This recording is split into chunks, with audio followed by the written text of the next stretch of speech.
내가 빈손으로 쫓겨난다고요. 좋아요. 이혼 도장부터 찍어요. 그 순간부터 당신이 내 돈으로 누려온 것들이 하나씩 멈출 테니까. 먼저 그 블랙카드부터요. 강태주는 결혼 3주년 밤 아내 윤서아 앞에 이혼 서류를 내밀고 첫사랑 한유리를 자신의 새 여자라고 선언한다. 3년 동안 아내가 아니라 가사도우미처럼 살아온 서아는 울지도 매달리지도 않은 채 조용히 서명한다. 태주는 빈손으로 쫓겨난 그녀가 곧 후회할 거라 믿지만 이혼이 끝난 순간 자신이 쓰던 블랙카드가 정지되고 회사의 운명까지 흔들리기 시작한다. 그리고 건물 밖 대한민국 최상위 재벌가의 후계자 차민혁이 직접 차문을 열어주는 순간 태주는 처음으로 자신이 버린 여자가 누구인지 의심하기 시작한다. 사인해. 강태준이 이혼 합의서를 식탁 위로 밀었다. 윤서아가 3년 동안 매일 아침 그의 커피를 내려놓고 늦은 밤 술에 취한 그를 기다리며 식지 않은 국을 올려두던 바로 그 식탁이었다. 오늘은 결혼기념일이었다. 서아는 아침부터 갈비찜을 준비했고 태준이 좋아하던 잡채도 만들었다. 냉장고 안에는 작은 케이크까지 있었다. 그러나 맞은편에는 남편만 앉아 있지 않았다. 한유리가 태준의 오른쪽의 다리를 가지런히 모은 채 앉아 있었다. 유리의 손가락에는 아직 가격표의 흔적도 지워지지 않은 새 다이아몬드 반지가 반짝였다. 태준은 서아의 얼굴을 한번 보고는 차갑게 말했다. 위자료는 충분히 줄 거야.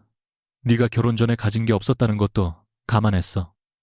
서아가 서류를 내려다보자 유리가 부드러운 목소리로 끼어들었다. 서아 씨, 오해하지 마세요. 저 때문에 헤어지는 건 아니에요. 이고가 주나 오미나 이미 끝난 결혼에 제가 조금 일찍 들어온 것뿐이에요. 서아는 천천히 시선을 들어 두 사람을 바라봤다. 태주는 피곤하다는 듯 넥타이를 풀며 말했다. 유리한테 뭐라고 하지 마. 내가 다시 만나자고 했어. 서아가 물었다. 언제부터 태준의 눈썹이 미세하게 찌푸려졌다. 그게 중요해. 나한테는 중요해. 2달 전부터 만났어. 하지만 우리 사이가 끝난 건 그보다 훨씬 전이야. 우리 사이가 끝났다는 이야기를 나는 오늘 처음 듣는데 태주는 짜증 섞인 숨을 내쉬었다. 그래서 지금 말하잖아. 서로 피곤하게 하지 말자. 그 순간 서아는 3년이라는 시간이 놀랍도록 얇은 종이 한 장보다 가벼워지는 기분을 느꼈다. 태주는 서아가 울 거라고 생각했다. 처음 결혼하겠다고 했을 때도 그녀는 사랑 하나면 된다고 말했던 여자였다. 자신의 사업이 가장 어려웠던 시절 낡은 원룸에서 컵라면을 나눠 먹으면서도 웃었다.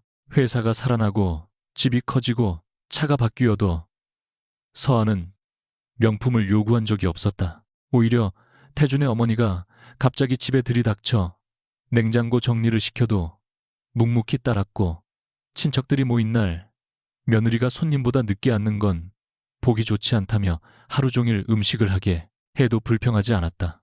그래서 어느 순간부터 태준에게 그녀의 헌신은 사랑이 아니라 당연한 서비스가 되어버렸다.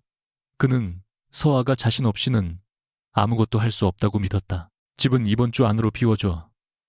태준이 말했다. 네, 명의로 된 건 없으니까 챙길 것도 많지는 않을 거야. 옷이나 개인 물건 정도만 가져가.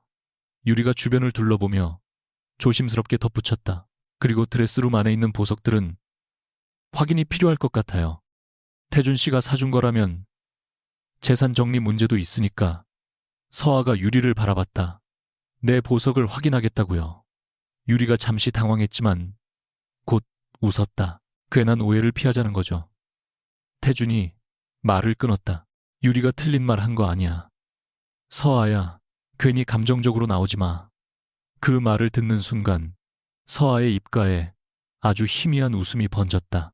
감정적으로 나오지 말라는 남자의 손은 식탁 아래에서 유리의 손을 잡고 있었다. 서아는 그 모습을 잠시 바라보다가 휴대전화를 들었다. 화면에는 오후 11시 57분이 떠 있었다. 3년 전 오늘 그녀가 할아버지 앞에서 마지막 서류에 서명한 시간까지 앞으로 3분이 남아 있었다. 3년 전 윤서아는 해율그룹 후계자라는 이름을 내려놓고 강태준과 결혼했다. 적어도 그녀는 그렇게 믿었다. 할아버지 윤정호는 결혼을 막지 않았다. 대신 단 하나의 조건을 제시했다. 3년 동안 윤 씨 집안의 이름을 사용하지 말 것, 해율 계열사의 직책을 맡지 말 것, 가족 자산으로 생활하지 말 것, 그리고 3년이 지난 뒤에도 같은 남자를 선택한다면 그때는 누구도 반대하지 않겠다고 했다. 서아는 망설이지 않았다. 돈 없이 시작한 사랑이었고 돈 없이도 지킬 수 있다고 확신했다. 다만 태준에게는 그 계약을 말하지 않았다. 자신이 누구인지 모르는 상태에서 사랑받고 싶었기 때문이다. 처음 1년은 행복했다. 두 번째 해부터 태준은 변하기 시작했다. 회사 규모가 커지고 언론에서 젊은 경영인으로 이름이 오르내리자 귀가 시간이 늦어졌고 말투가 달라졌고 자신보다 높은 사람 앞에서는 허리를 숙이면서도 집에 돌아오면 서아가 놓친 먼지 하나를 지적했다. 그래도 그녀는 기다렸다. 자신이 사랑했던 남자가 성공에 취해 잠시 길을 잃었을 뿐이라 생각했다. 그 믿음이 얼마나 어리석었는지 깨닫는데 정확히 3년이 걸렸다. 휴대전화의 숫자가 11시 58분으로 바뀌었다. 서아는 펜을 들었다. 태준의 눈에 승자의 안도감이 스쳤다. 그녀가 결국 현실을 받아들였다고 생각한 것이다. 서아는 마지막 페이지까지 읽고 자신의 이름 석자를 또박또박 적었다. 윤서아, 윤서아. 3년 동안 거의 누구도 제대로 불러주지 않았던 이름이었다.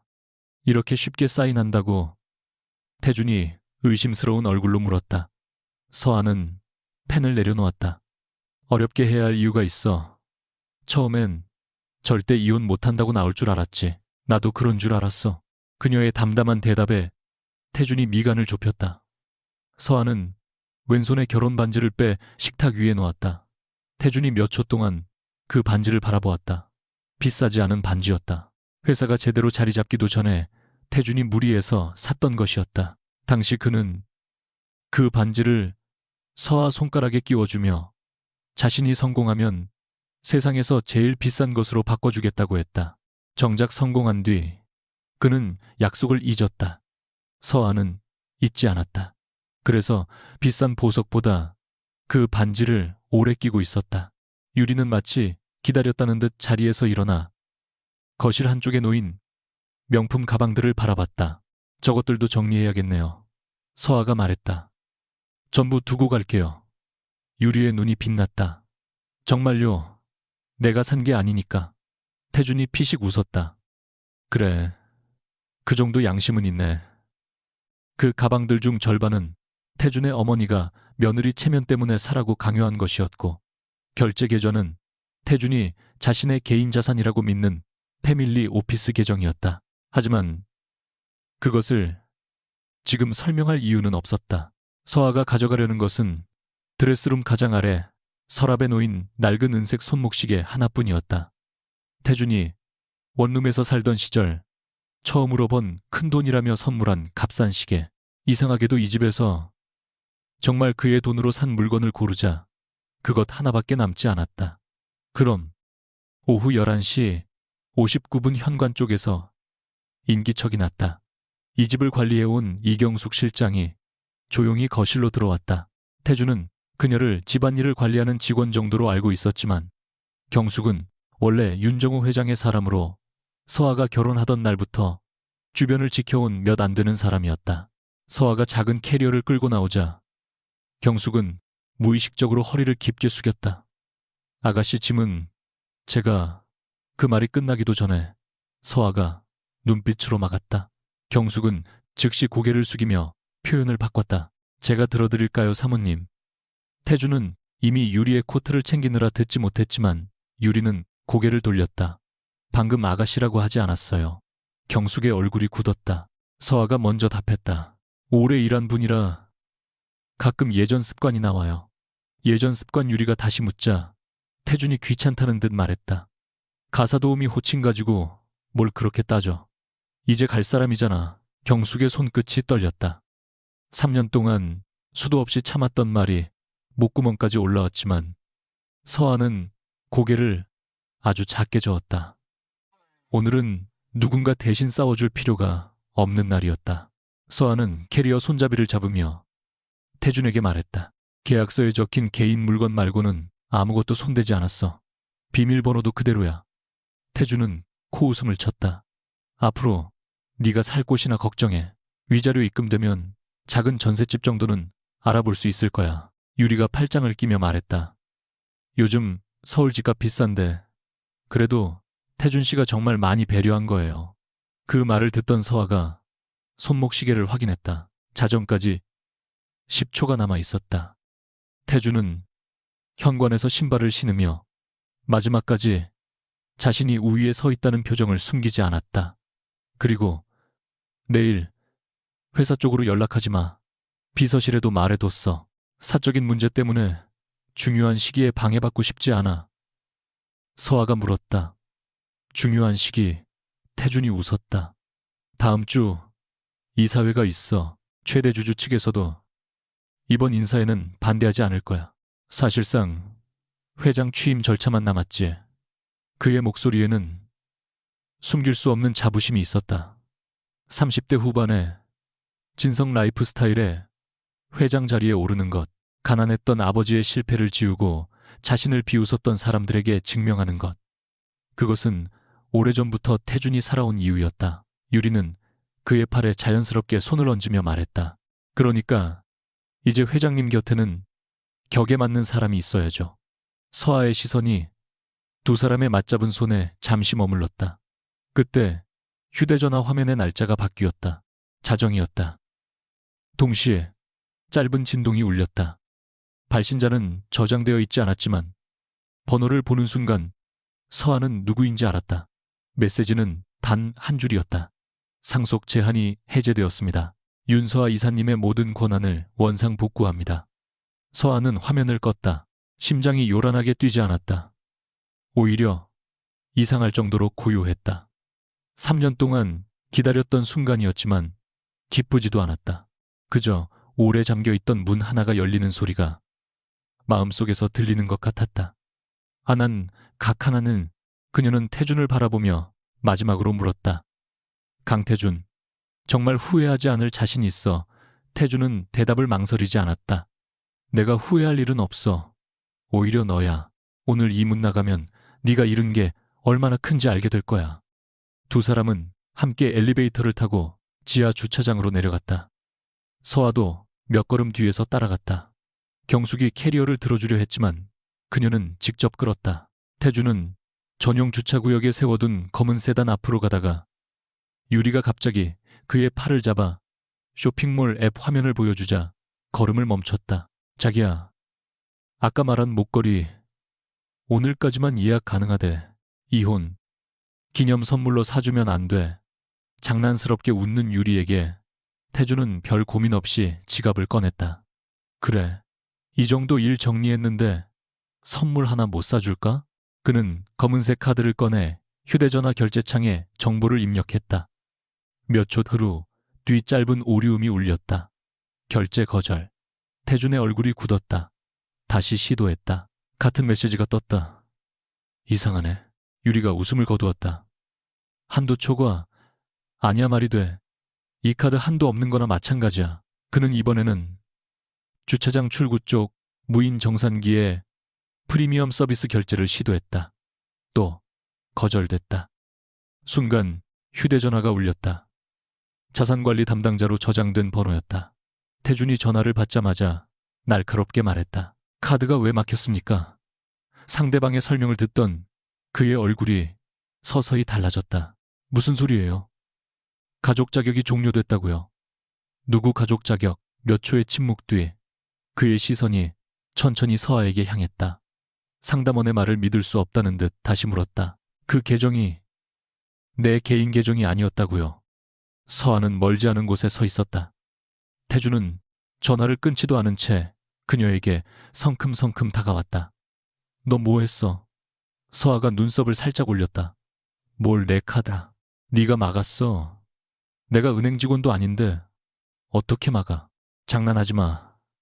이혼하자마자 이런 일이 생기는 게 우연이라고 그의 목소리가 주차장 안에 울렸다. 유리도 당황해 주변을 살피며 다가왔다. 서아는 3년 동안 수없이 보아온 남편의 얼굴을 가만히 바라보았다. 화가 나면 항상 상대방부터 의심하고 자신이 모르는 것이 있다는 사실은 견디지 못하는 얼굴이었다.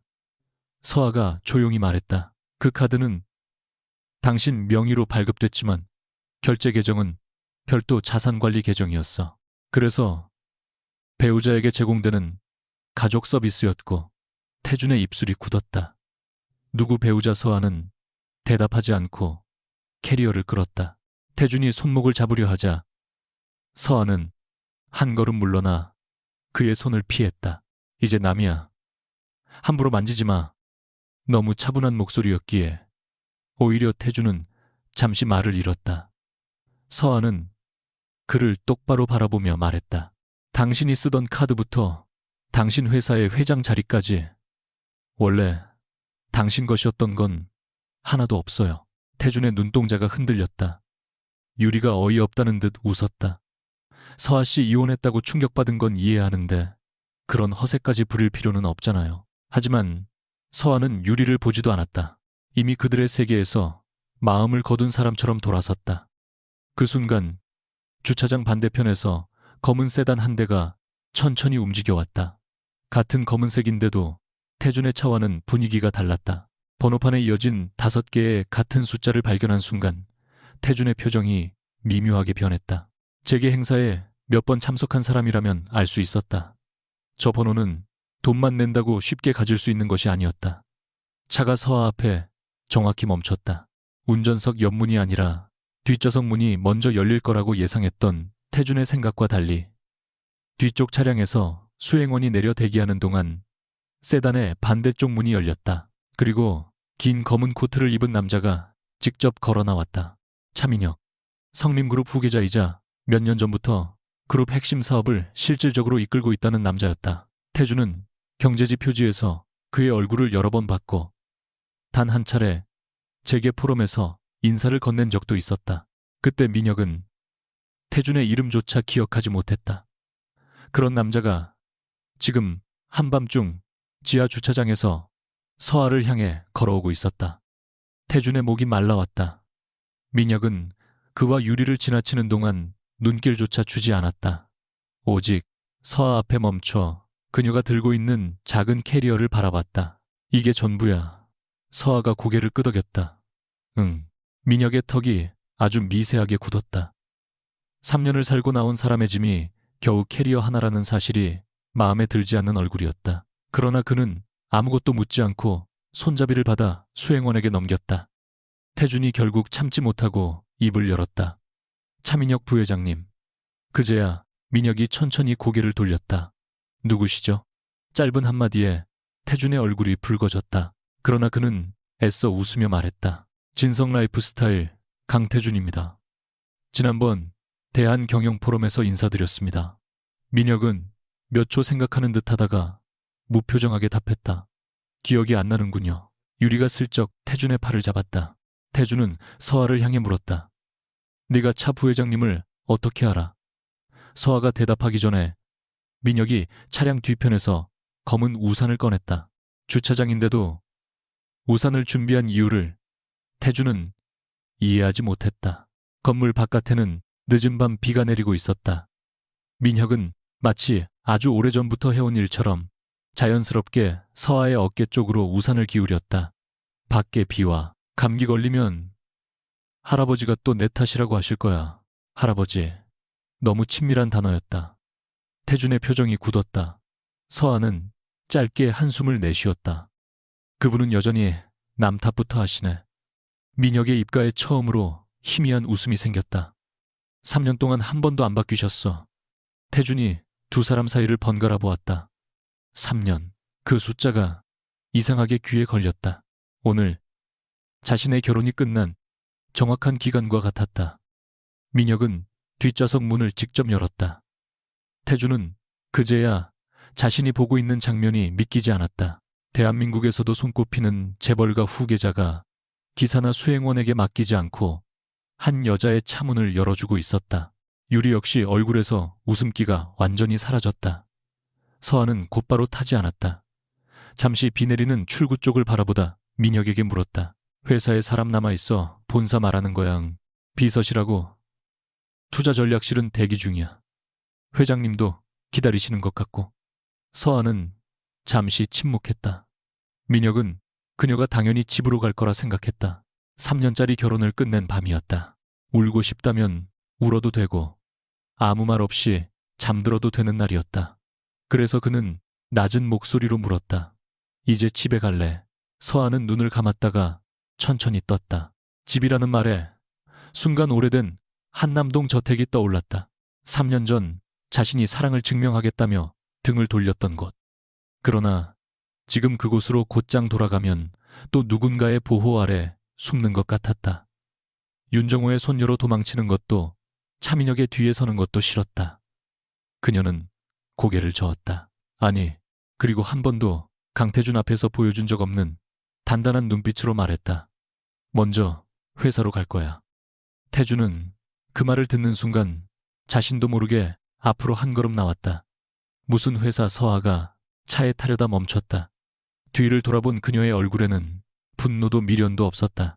오히려 그것이 태준을 더 불안하게 만들었다. 그는 서아가 자신을 미워하길 바랐는지도 몰랐다. 울면서 원망하고 유리와 비교하며 질투하고 자신이 준 위자료를 붙잡고 살아가길 바랐다. 그래야 3년 동안 자신이 그녀의 세계 전부였다는 믿음을 지킬 수 있었다. 그러나 지금 눈앞의 여자는 마치 오래 입었던 낡은 옷을 벗은 사람처럼 낯설었다. 민혁은 태준의 질문에 답할 생각이 없는 듯 차문 위에 한 손을 올린 채 기다렸다. 서아가 낮게 말했다. 곧 알게 될 거야. 태준이 비웃으려 했지만 목소리가 제대로 나오지 않았다. 그때 그의 휴대전화가 다시 울렸다. 이번에는 회사 비서실장이었다. 대표님, 늦은 시간에 죄송합니다. 최대 주주 측에서 방금 긴급 통보가 왔습니다. 태준의 얼굴이 굳었다. 무슨 통보? 전화기 너머 목소리가 다급하게 이어졌다. 다음 주 예정됐던 회장 선임 안건을 전면 재검토하겠답니다. 그리고 내일 오전 최대 주주 측 신규 대표가 본사로 직접 오겠다고 합니다. 태준은 서아의 뒷모습을 바라봤다. 그녀는 이미 차 안에 앉아 있었다. 민혁이 문을 닫기 직전 서아의 휴대전화 화면이 잠시 켜졌다. 발신자 이름이 주차장 조명 아래 선명하게 보였다. 해율그룹 회장실. 태준이 숨을 삼켰다. 차문은 조용히 닫혔다. 세단이 지하 주차장을 빠져나가자 창문에 빗물이 길게 흘러내렸다. 서아는 뒤를 돌아보지 않았다. 손에는 3년 전 태준이 선물했던 낡은 시계가 들려 있었다. 신기하게도 오늘 밤 가져온 것 중 가장 값싼 물건이 가장 무거웠다. 민혁은 옆자리에서 아무 말 없이 그녀가 먼저 입을 열기를 기다렸다. 몇 분 뒤 서아가 손바닥 속 시계를 바라보며 말했다. 한때는 정말 좋은 사람이었어. 민혁은 부정하지 않았다. 알아. 그래서 더 오래 기다렸나 봐. 나쁜 사람이라고 인정하면 내가 사랑한 3년까지 틀린 게 될 것 같아서. 민혁은 창밖을 바라본 채 말했다. 사랑했던 시간이 거짓이었다고 해서 네 선택까지 거짓이 되는 건 아니야. 그때 네가 진심이었다면 그걸로 충분해. 서아는 처음으로 고개를 돌려 그를 바라봤다. 넌 여전히 이런 말 잘하네. 그래서 싫어. 아니, 그래서 화나. 민혁은 답하지 않았다. 그 한마디 안에 지난 3년 동안 자신이 아무것도 하지 않았다는 원망이 들어있다는 걸 알고 있었기 때문이다. 잠시 후 서아의 휴대전화가 다시 울렸다. 이번에는 윤정호였다. 그녀가 받자 노인의 낮고 단단한 목소리가 들려왔다. 새해가 끝났다. 서아는 눈을 감았다. 네, 할아버지, 후회하느냐. 잠시 침묵하던 서아는 창밖으로 멀어지는 강남의 불빛을 바라보았다. 결혼한 건 후회하지 않아요. 제 자신을 그렇게 오래 낮춘 건 후회해요. 전화기 너머에서 긴 침묵이 흘렀다. 그리고 윤정호가 말했다. 그럼 내일 해율로 와라. 서아는 손안의 낡은 시계를 단단히 쥐었다. 내일이 아니라 지금 갈게요. 그녀의 목소리는 더 이상 누군가의 아내처럼 들리지 않았다. 제가 3년 전에 멈춘 자리부터 다시 시작하겠습니다. 해율그룹 본사 최상층 회의실의 문이 열린 것은 새벽 1시가 조금 넘어서였다. 3년 만에 그곳으로 돌아온 윤서아는 잠시 문턱 앞에서 걸음을 멈췄다. 사람은 이상했다. 불과 몇 시간 전까지만 해도 강태준의 셔츠를 다리고 음식물 쓰레기를 분리하던 손인데 지금 그 손끝은 해율그룹 임원회의실의 묵직한 문고리를 너무도 자연스럽게 기억하고 있었다. 안에는 5사람이 기다리고 있었다. 투자전략실장, 법무총괄, 비서실장, 그리고 창가에 등을 보이고 선 윤정호 회장. 차민혁은 입구 근처에서 서아의 캐리어를 직원에게 넘긴 뒤 더 안으로 들어오지 않았다. 이것은 할아버지와 손녀 사이에서 끝내야 할 일이었다. 윤정호가 천천히 돌아섰다. 3년 전보다 머리는 더 휘어졌지만 눈빛은 그대로였다. 그는 손녀를 위로하지 않았다. 이혼했느냐고 묻지도 않았다. 첫 마디는 차갑고 정확했다. 3년 동안 뭘 배웠지? 서아는 잠시 할아버지를 바라보다 대답했다. 사람을 시험하면 진심을 알 수 있다고 생각했어요. 틀렸나? 네. 윤정호의 눈썹이 조금 움직였다. 서아는 시선을 피하지 않았다. 돈을 숨기면 돈이 없어도 나를 사랑하는 사람을 찾을 수 있을 줄 알았어요. 그런데 제가 한 건 사람을 시험한 게 아니라 제 가치를 숨긴 거였어요. 계속 참으면 사랑을 지킬 수 있다고 착각했고요. 윤정호는 책상 위에 놓인 서류철을 한번 두드렸다. 그럼 강태준이 내 인생에서 가장 비싼 수업이었군. 서아의 입가가 아주 작게 굳었다. 아니요. 가장 비싼 실수는 제가 저를 그렇게 오래 싸게 취급한 거예요. 윤정호는 그제야 의자에 앉았다. 그는 서아에게 자리를 권하지 않은 채 서류철 하나를 앞으로 밀었다. 표지에는 진성 라이프 스타일 투자 재검토안이라고 적혀 있었다. 서아가 눈을 내리자 익숙한 회사명이 가슴 한쪽을 긁었다. 3년 전 결혼식을 올린 지 넉 달밖에 되지 않았을 때 진성은 자금난으로 무너질 직전이었다. 태주는 밤마다 잠을 이루지 못했고 새벽이면 화장실에서 몰래 구토했다. 그는 서아에게 괜찮다고 했지만 그때의 서아는 이미 모든 상황을 알고 있었다. 그리고 처음으로 가족에게 손을 내밀었다. 자신의 이름은 숨긴 채 장래 상속 지분 일부를 담보로 투자 검토를 요청했다. 그것이 진성이 살아난 시작이었다. 윤정호가 물었다. 이 회사에 대한 내 판단은 지금도 같나? 서아는 즉시 대답하지 못했다. 회장실의 침묵이 길어졌다. 할아버지는 그녀가 망설이는 이유를 알고 있었다. 진성의 수천 명 직원과 협력업체는 강태준이 아니었다. 그들을 남편의 배신과 함께 묶어버릴 수 없었다. 서아가 천천히 말했다. 감정적으로 자금을 회수하지 않겠습니다. 윤정호의 시선이 날카로워졌다. 그래서 투자 조건부터 다시 볼게요. 경영진이 회사의 성장을 자기 능력으로 만들었는지 해율이 깔아준 길 위에서 달리기만 한 건지 확인하겠습니다. 강태준을 살려주겠다는 말로 들리는군. 아니요. 서아가 처음으로 서류철을 자기 쪽으로 당겼다. 회사를 살릴 가치가 있는지 확인하겠다는 뜻이에요. 강태준 개인은 그 평가 안에 포함된 경영자일 뿐이고요. 그날 아침 태준은 자신이 지난 3년 동안 집이 어떻게 굴러갔는지 처음 알게 됐다. 커피 머신은 켜졌지만 원두가 없었고 드라이클리닝 업체는 정기수거가 해지되어 있었다. 운전기사는 예정된 시간이 지나도 나타나지 않았다. 전화를 걸자 기사는 당황한 목소리로 말했다. 대표님, 저는 사모님 쪽 관리사무소와 계약되어 있어서 어젯밤부로 배차가 중단됐습니다. 태주는 그대로 전화를 끊었다. 분노보다 먼저 이해할 수 없다는 감정이 올라왔다. 그는 운전기사 급여도 집안 관리비도 모두 자신이 내고 있다고 생각했다. 그런데 관리사무소에서 온 이메일을 열어보자 상당수 서비스가 별도의 가족 자산관리 프로그램을 통해 결제되고 있었다. 유리는 거실 소파에 앉아 컵을 흔들며 말했다. 그럼 그냥 새로 계약하면 되잖아. 뭐가 문제야? 태주는 대답하지 않았다.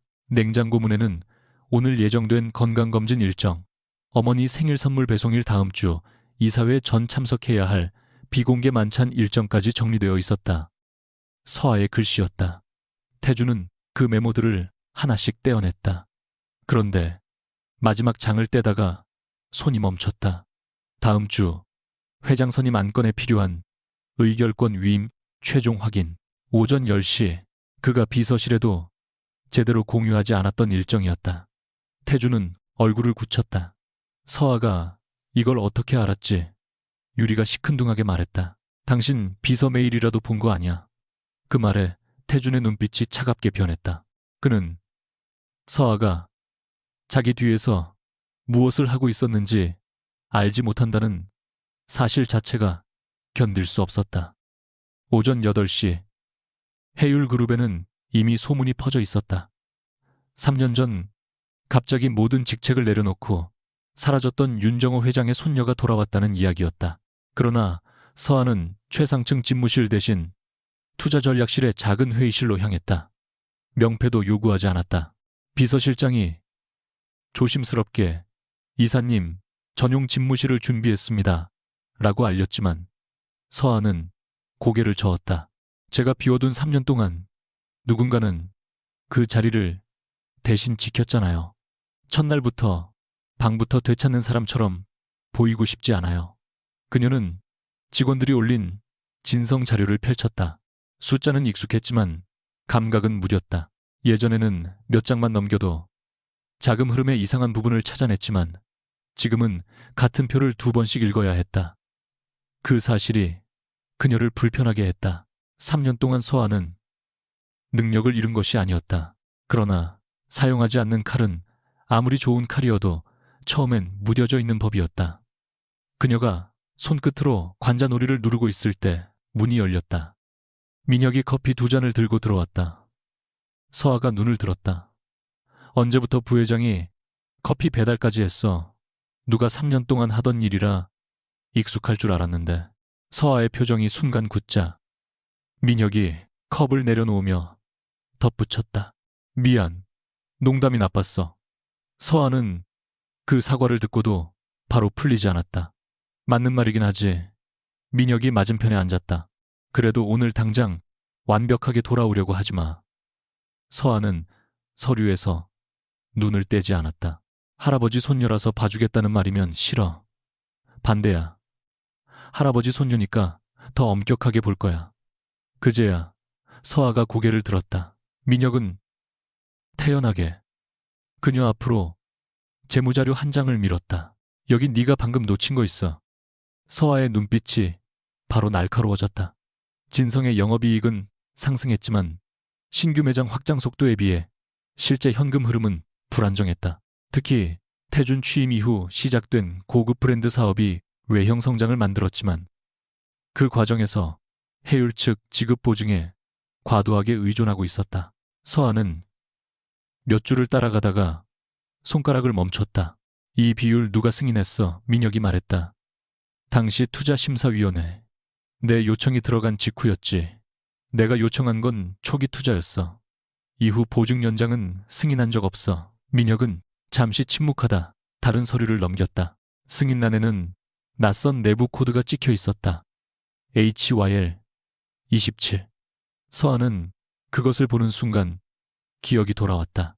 해율 패밀리 오피스에서 가족 구성원의 요청을 직접 노출하지 않기 위해 사용하던 코드였다. 3년 전 서아가 사용한 번호도 바로 27이었다. 하지만 그녀가 직접 요청하지 않은 연장건에도 같은 번호가 있었다. 누군가 내 코드 권한을 계속 썼어. 민혁이 말했다. 정확히는 내 배우자에게 연결된 가족 지원 권한이 자동 갱신된 것 같아. 시스템상 혼인관계가 유지되는 동안 일부 보증 조건이 연장됐고 서아는 아무 말 없이 의자의 등을 기대었다. 태준이 자기 실력으로 얻었다고 믿었던 금융 조건들 중 일부까지 그녀와의 혼인관계 덕분에 유지되고 있었다. 민혁이 그녀의 표정을 살폈다. 이건 네 잘못이 아니야. 서아가 바로 받아쳤다. 내가 만든 구조야. 처음엔 살리려고 만든 거지. 그리고 3년 동안 확인하지 않았어. 그 사람이 알아서 잘하고 있다고 믿고 그녀는 서류를 덮었다. 내 잘못이 아닌 척하고 싶지는 않아. 같은 시간 태주는 진성 본사 집무실에서 비서실장을 몰아붙이고 있었다. 최대 주주 측 신규 대표가 누구냐고 묻잖아. 비서실장은 난처한 표정으로 태블릿을 확인했다. 해율 측에서 신원 공개를 하지 않았습니다. 다만 투자 재검토 권한까지 위임받은 인물이라고 합니다. 태준이 책상을 손가락으로 두드렸다. 회장 선임 안건을 보류시킬 정도면 기존 실무자가 아니야. 네, 그리고 성림그룹 차민혁 부회장도 해율 측 공동 프로젝트 때문에 이번 검토에 참여한다고 합니다. 그 이름을 듣자 태준의 얼굴이 굳었다.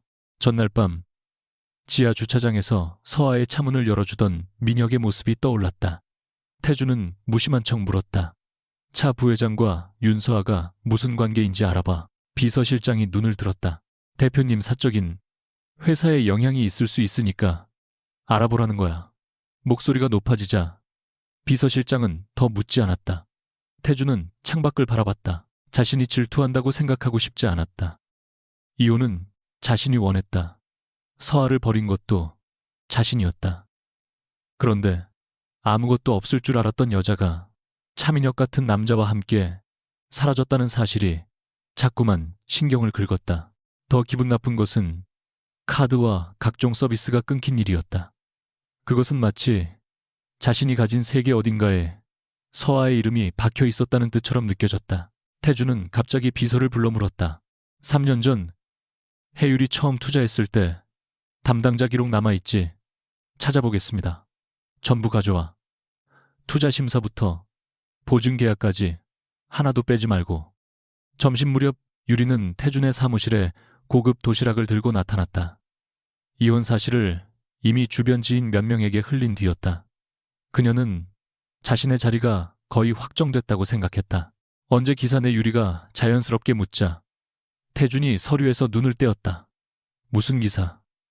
우리 어차피 이혼했잖아. 다음 주에 회장 되면 그 전에 정리하는 게 낫지 않아. 태준의 표정이 딱딱해졌다. 지금 그런 얘기할 때 아니야. 유리는 웃음을 거두었다. 어제까지는 회장 자리 확정이라며. 확정이었어. 그런데 태준은 대답하지 않았다. 유리는 잠시 그를 바라보다 의자에 기대었다. 그녀 역시 상황이 생각보다 단순하지 않다는 걸 느끼고 있었다. 전날 카드 정지 이후 태준은 자신이 자랑하던 자산에 대해 명확한 설명을 하지 못했다. 그래도 유리는 애써 그것을 이혼 과정에서 생긴 행정 문제라고 생각했다. 그 여자 때문에 흔들리는 거야. 윤서아 얘기 그만해. 태준의 날 선 대답에 유리의 눈빛이 서늘해졌다. 당신이 버린 여자잖아. 그런데 왜 내가 그 이름 꺼내는 것조차 싫어해? 태준은 손에 쥔 펜을 내려놨다. 싫은 게 아니라 귀찮은 거야. 그러나 그 말을 하면서도 그의 시선은 책상 위에 놓인 3년 전 투자 문서를 향하고 있었다. 첫 장 하단에는 해율그룹 내부 승인 코드 HYL27이 작게 찍혀 있었다. 오후에는 해율과 성림의 공동투자 검토 회의가 열렸다. 서아는 3년 전처럼 회의석상 중심에 앉지 않았다. 투자 전략실 임원들과 같은 줄에 앉아 직접 자료를 확인했다. 민혁은 맞은편에서 거의 그녀를 돕지 않았다. 오히려 한 임원이 서아의 의견을 묻자 먼저 끼어들어 말했다. 윤 이사님, 의견 말고 숫자부터 설명하시죠. 이 자리는 복귀 환영회가 아닙니다. 순간 회의실 공기가 싸늘해졌다. 몇몇 사람은 민혁이 너무 냉정하다고 생각했지만 서아만은 그의 의도를 알아차렸다. 자신을 윤정호의 손녀가 아니라 심사 책임자로 다루고 있었다. 회의가 끝난 뒤 서아는 복도에서 그를 붙잡았다. 일부러 그랬지? 민혁이 태연하게 물었다. 뭘 사람들 앞에서 나 특별 취급 못하게 막은 거. 네가 특별 취급 싫다며. 그렇다고 공개적으로 면박까지 줄 필요는 없잖아. 화났어.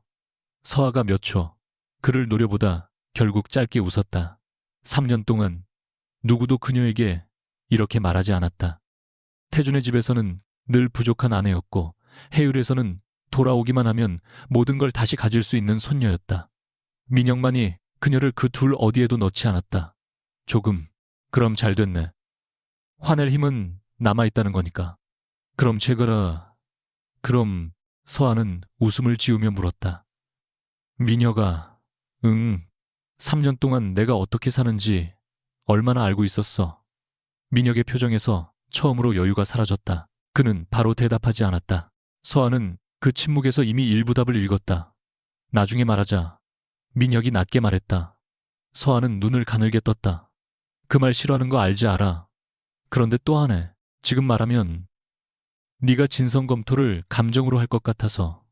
그 순간 서아의 얼굴이 굳었다. 내 판단을 네가 정하지 마. 그녀는 그대로 돌아섰다. 민혁은 붙잡지 않았다. 다만 멀어지는 그녀를 바라보며 자신이 3년 동안 가장 두려워했던 순간이 결국 시작됐음을 인정했다. 저녁 7시가 넘어 서아는 혼자 투자전략실에 남았다. 책상 위에는 진성 관련 자료가 산처럼 쌓여 있었다. 그녀는 초기 투자 당시 회의록부터 한 장씩 다시 읽었다. 세 번째 파일 중간에서 낡은 메모 하나가 떨어졌다. 3년 전 자신이 직접 쓴 것이었다. 강태준 대표의 경영 능력은 아직 검증되지 않았으나 브랜드 재편 방향에는 가능성이 있음. 단, 추가 지원은 실적 검토 후 결정할 것. 서아는 그 문장을 오래 바라봤다. 자신은 처음부터 태준을 무조건 믿었던 것이 아니었다.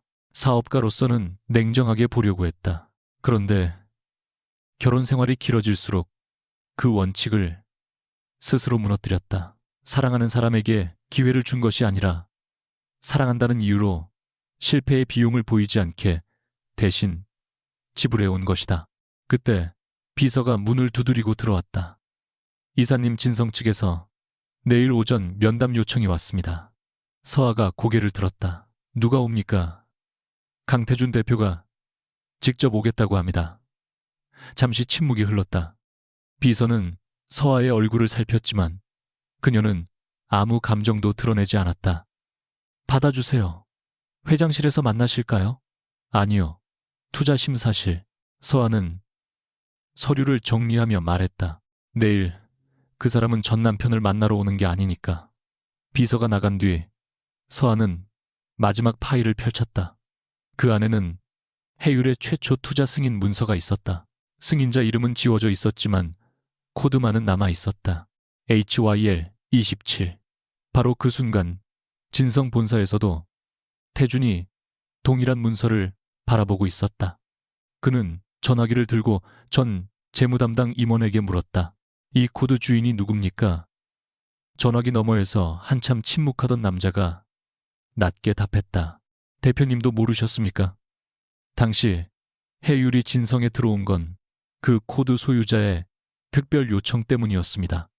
태준의 손이 굳었다. 누구 요청인데요? 상대방은 조심스럽게 말했다. 저도 이름은 모릅니다. 다만 해율 총수일가만 발급받는 코드라는 것만 알고 있습니다. 태준은 천천히 의자의 등을 기대었다. 그리고 머릿속에 전날 밤 장면들이 하나씩 이어졌다. 정지된 블랙카드, 해율그룹 회장실에서 온 전화, 차민혁이 서아에게 건넨 익숙한 말투, 그리고 서아가 마지막으로 남긴 한마디. 당신, 회사의 회장 자리까지 원래 당신 것이었던 건 하나도 없어요. 태준의 눈빛이 흔들렸다. 그때 비서가 문을 열었다. 대표님, 해율 측에서 내일 면담 시간을 확정했습니다. 태준이 고개를 들었다. 누가 나옵니까? 비서는 태블릿을 내려다보다 말했다. 신규 투자 책임자가 직접 참석한답니다. 태준은 천천히 손에 쥔 HYL 27 문서를 내려다봤다. 그리고 처음으로 자신이 만나러 가는 사람이 단순한 투자 담당자가 아닐지도 모른다는 불길한 예감에 사로잡혔다. 다음 날 오전 9시 50분 강태준은 해율그룹 본사 로비에 들어섰다. 평소라면 이런 건물에 올 때마다 자신감이 먼저 올라왔을 것이다. 진성 라이프스타일의 대표라는 직함은 어디서도 작지 않았고 다음 주가 지나면 회장이라는 이름까지 붙을 예정이었다. 그러나 오늘만큼은 달랐다. 로비 천장 아래로 이어지는 검은 대리석 바닥도 직원들의 절제된 인사도 출입증을 확인하는 보안 절차까지 모두 자신이 보이지 않는 거대한 체계 안으로 들어온다는 느낌을 줬다. 태주는 비서에게서 전날 밤 받은 HYL 27 문서 사본을 다시 확인했다.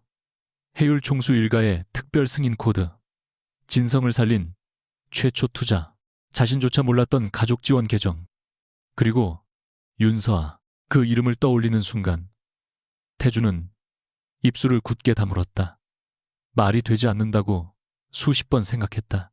서아가 정말 해율과 관련된 사람이었다면 3년 동안 왜 아무 말도 하지 않았겠는가? 왜 자기 어머니의 잔소리를 듣고 명절마다 부엌에서 하루 종일 서 있고 자신이 늦게 들어오는 밤이면 말없이 국을 데웠겠는가?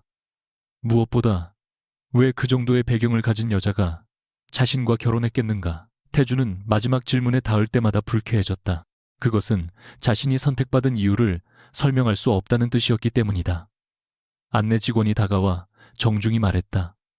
강태준 대표님, 투자심사실로 모시겠습니다. 태주는 순간 눈썹을 찌푸렸다. 회의실이 아니라 투자심사실입니까네. 담당 이사님 요청입니다. 담당 이사. 그는 그 호칭을 속으로 되뇌며 엘리베이터에 올랐다. 문이 열렸을 때 태주는 바로 걸음을 멈췄다. 긴 테이블 끝에 윤서아가 앉아 있었다. 어제까지 집에서 입던 부드러운 니트와 앞치마 대신 짙은 정장을 입고 있었고 머리는 단정하게 묶여 있었다. 그녀 앞에는 진성의 재무자료가 펼쳐져 있었으며 옆자리에는 해율 투자전략실 임원 2명이 앉아 있었다. 태준이 아는 사람도 있었다. 그와 수차례 투자 협상을 했던 박상호 전무였다. 그런데 그 박 전무가 태준을 보기 전에 먼저 서아를 향해 몸을 조금 기울였다. 윤 이사님 요청하신 자료는 모두 준비했습니다. 태준의 얼굴이 굳었다. 서아가 시선을 들었다. 놀라는 기색도 불편한 기색도 없었다. 오직 낯선 회사의 대표를 대하듯 차분했다. 앉으세요, 강 대표님. 강 대표님, 3년 동안 한 번도 들어본 적 없는 호칭이 이상할 정도로 모욕적으로 들렸다. 태주는 자리에 앉지 않고 물었다. 지금 이게 무슨 장난이야? 박 전무가 당황해 두 사람을 번갈아 봤다. 서아는 서류를 덮지도 않았다. 개인적인 대화가 필요하면 면담 끝나고 하세요. 지금은 진성 대표와 해율 투자 책임자 간의 자리예요. 투자 책임자 태준이 짧게 웃었다. 웃음 끝에는 분노가 묻어 있었다. 네가 서아의 눈빛이 아주 조금 차가워졌다.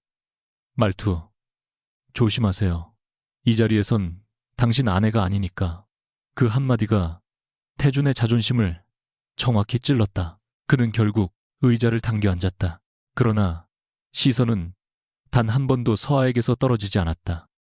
회의는 태준이 예상한 어떤 방식으로도 흘러가지 않았다. 그는 처음엔 서아가 자신을 겁주기 위해 자리를 얻은 것이라 생각했다. 하지만 첫 질문부터 그 생각은 흔들렸다. 진성의 고급 브랜드 사업, 영업이익률이 지난 2분기 연속 하락했습니다. 그런데도 매장 확장 속도는 오히려 빨라졌어요. 이유가 뭡니까? 태준이 바로 답했다. 선점이 필요했습니다. 브랜드 가치를 높이려면 초기에 공격적인 투자가 필요합니다. 서아는 다음 장을 넘겼다. 그 공격적인 투자의 리스크를 진성이 아니라 해율 보증이 떠안고 있는데도요. 태준의 얼굴이 굳었다. 그건 기존 투자 계약에 따라 합법적으로 진행된 일입니다. 합법적인 것과 건전한 건 다른 문제예요. 서아는 수치를 짚었다. 해율 보증을 제거하면 현재 진성의 차입 조건이 얼마나 악화되는지 계산해 봤습니까? 태준은 침묵했다. 서아는 그 침묵을 기다리지 않고 다음 질문을 던졌다. 그리고 이 비용, 회장 선임을 앞두고 집행한 고급 의전 차량 외부 접대, 사적 용도로 의심되는 일부 지출이 대표 개인 비용인지 회사 비용인지 분리 기준이 불명확합니다. 태준의 턱이 굳었다. 사적 용도라는 표현은 받아들이기 어렵군요. 그럼 설명해 주세요. 서아는 감정 없이 말했다. 지금 이 자리는 받아들일지 말지를 논의하는 곳이 아니라 설명하는 자리니까. 박전무와 임원들이 숨을 죽였다. 태준은 그제야 깨달았다. 눈앞의 여자는 단순히 자신의 과거를 아는 아내가 아니었다. 그녀는 숫자를 알고 있었다. 진성 내부보다 더 오래된 기록까지. 회의가 끝난 뒤 태준은 임원들이 나가기를 기다렸다. 문이 닫히자마자 그는 자리에서 일어났다. 도대체 언제부터였어? 서아는 서류를 정리하면서 물었다. 뭐가 이 회사랑 내 관계? 질문이 너무 넓네. 장난하지 마. 태준은 테이블을 짚었다. 3년 전부터 해율이 진성에 들어왔어. 그때부터 알고 있었던 거야. 아니, 네가 연결한 거야. 서아의 손이 잠시 멈췄다. 태준은 그 작은 반응을 놓치지 않았다. 맞구나. 그의 얼굴에 충격과 분노가 동시에 번졌다. 네가 한 거였어. 서아는 천천히 고개를 들었다. 3년 전 진성이 무너지기 직전이었어. 그걸 묻는 게 아니잖아. 당신은 밤마다 잠도 못 잤고 은행에서 더는 대출도 안 나왔어. 직원 월급까지 밀릴 상황이었고. 그래서 네가 해율에 손을 썼어. 가능성을 검토해달라고 요청했어. 투자를 결정한 건 심사위원회였고. 태준이 어이없다는 듯 웃었다.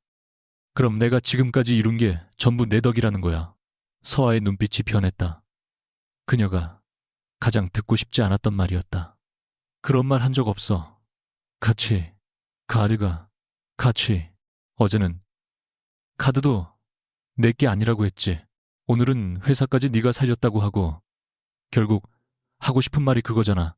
강태준, 네가 성공한 건 다 내 덕이다. 서아는 의자에서 천천히 일어났다. 아니, 내가 하고 싶은 말은 정반대야. 당신한테 기회를 준 건 나였을지 몰라도 그 기회를 어떻게 쓴 건 당신 선택이었어. 내가 당신을 성공시킨 것도 아니고 지금 당신이 만든 문제까지 내가 만든 것도 아니야. 태준의 얼굴이 서늘하게 굳었다. 그는 한동안 말을 잇지 못하다 낮게 물었다. 왜 숨겼어? 서아는 예상했던 질문이었다. 하지만 막상 듣고 나니 가슴 깊은 곳이 묵직해졌다. 당신이 내가 누군지 모르면서도 나를 사랑했으니까. 그게 이유야. 그때는 충분한 이유라고 생각했어. 태준은 비웃듯 고개를 저었다. 말도 안 돼. 정상적인 사람이면 결혼 전에 말했어야지. 넌 3년 동안 날 속였어. 그 말에 서아의 표정이 굳었다. 그래, 숨긴 건 내 잘못이야. 태준은 예상하지 못한 대답에 잠깐 멈췄다. 서아는 피하지 않았다. 당신을 시험했어. 돈이 없어도 나를 사랑할 수 있는지 보고 싶었고, 그래서 내가 누구인지 감췄어. 그건 정직한 관계가 아니었어. 인정해. 태준의 눈에 잠깐 승기가 돌아왔다. 그러나 서아의 다음 말이 그 표정을 지웠다. 그렇다고 내가 누구인지 몰랐던 3년 동안 당신이 한 행동이 없어지진 않아. 내가 뭘 그렇게 잘못했는데 당신은 나를 사람으로 보지 않았어. 서아의 목소리는 낮았지만 흔들리지 않았다. 내가 밥을 차리면 당연했고 당신 어머니에게 모욕을 당해도 며느리니까 참으라고 했고 내가 의견을 내면 세상 물정 모른다고 웃었지. 마지막엔 다른 여자를 우리 집 식탁에 앉히고 내 앞에서 이혼 서류를 내밀었어. 내가 해울 사람이 아니었다면 그게 괜찮아져.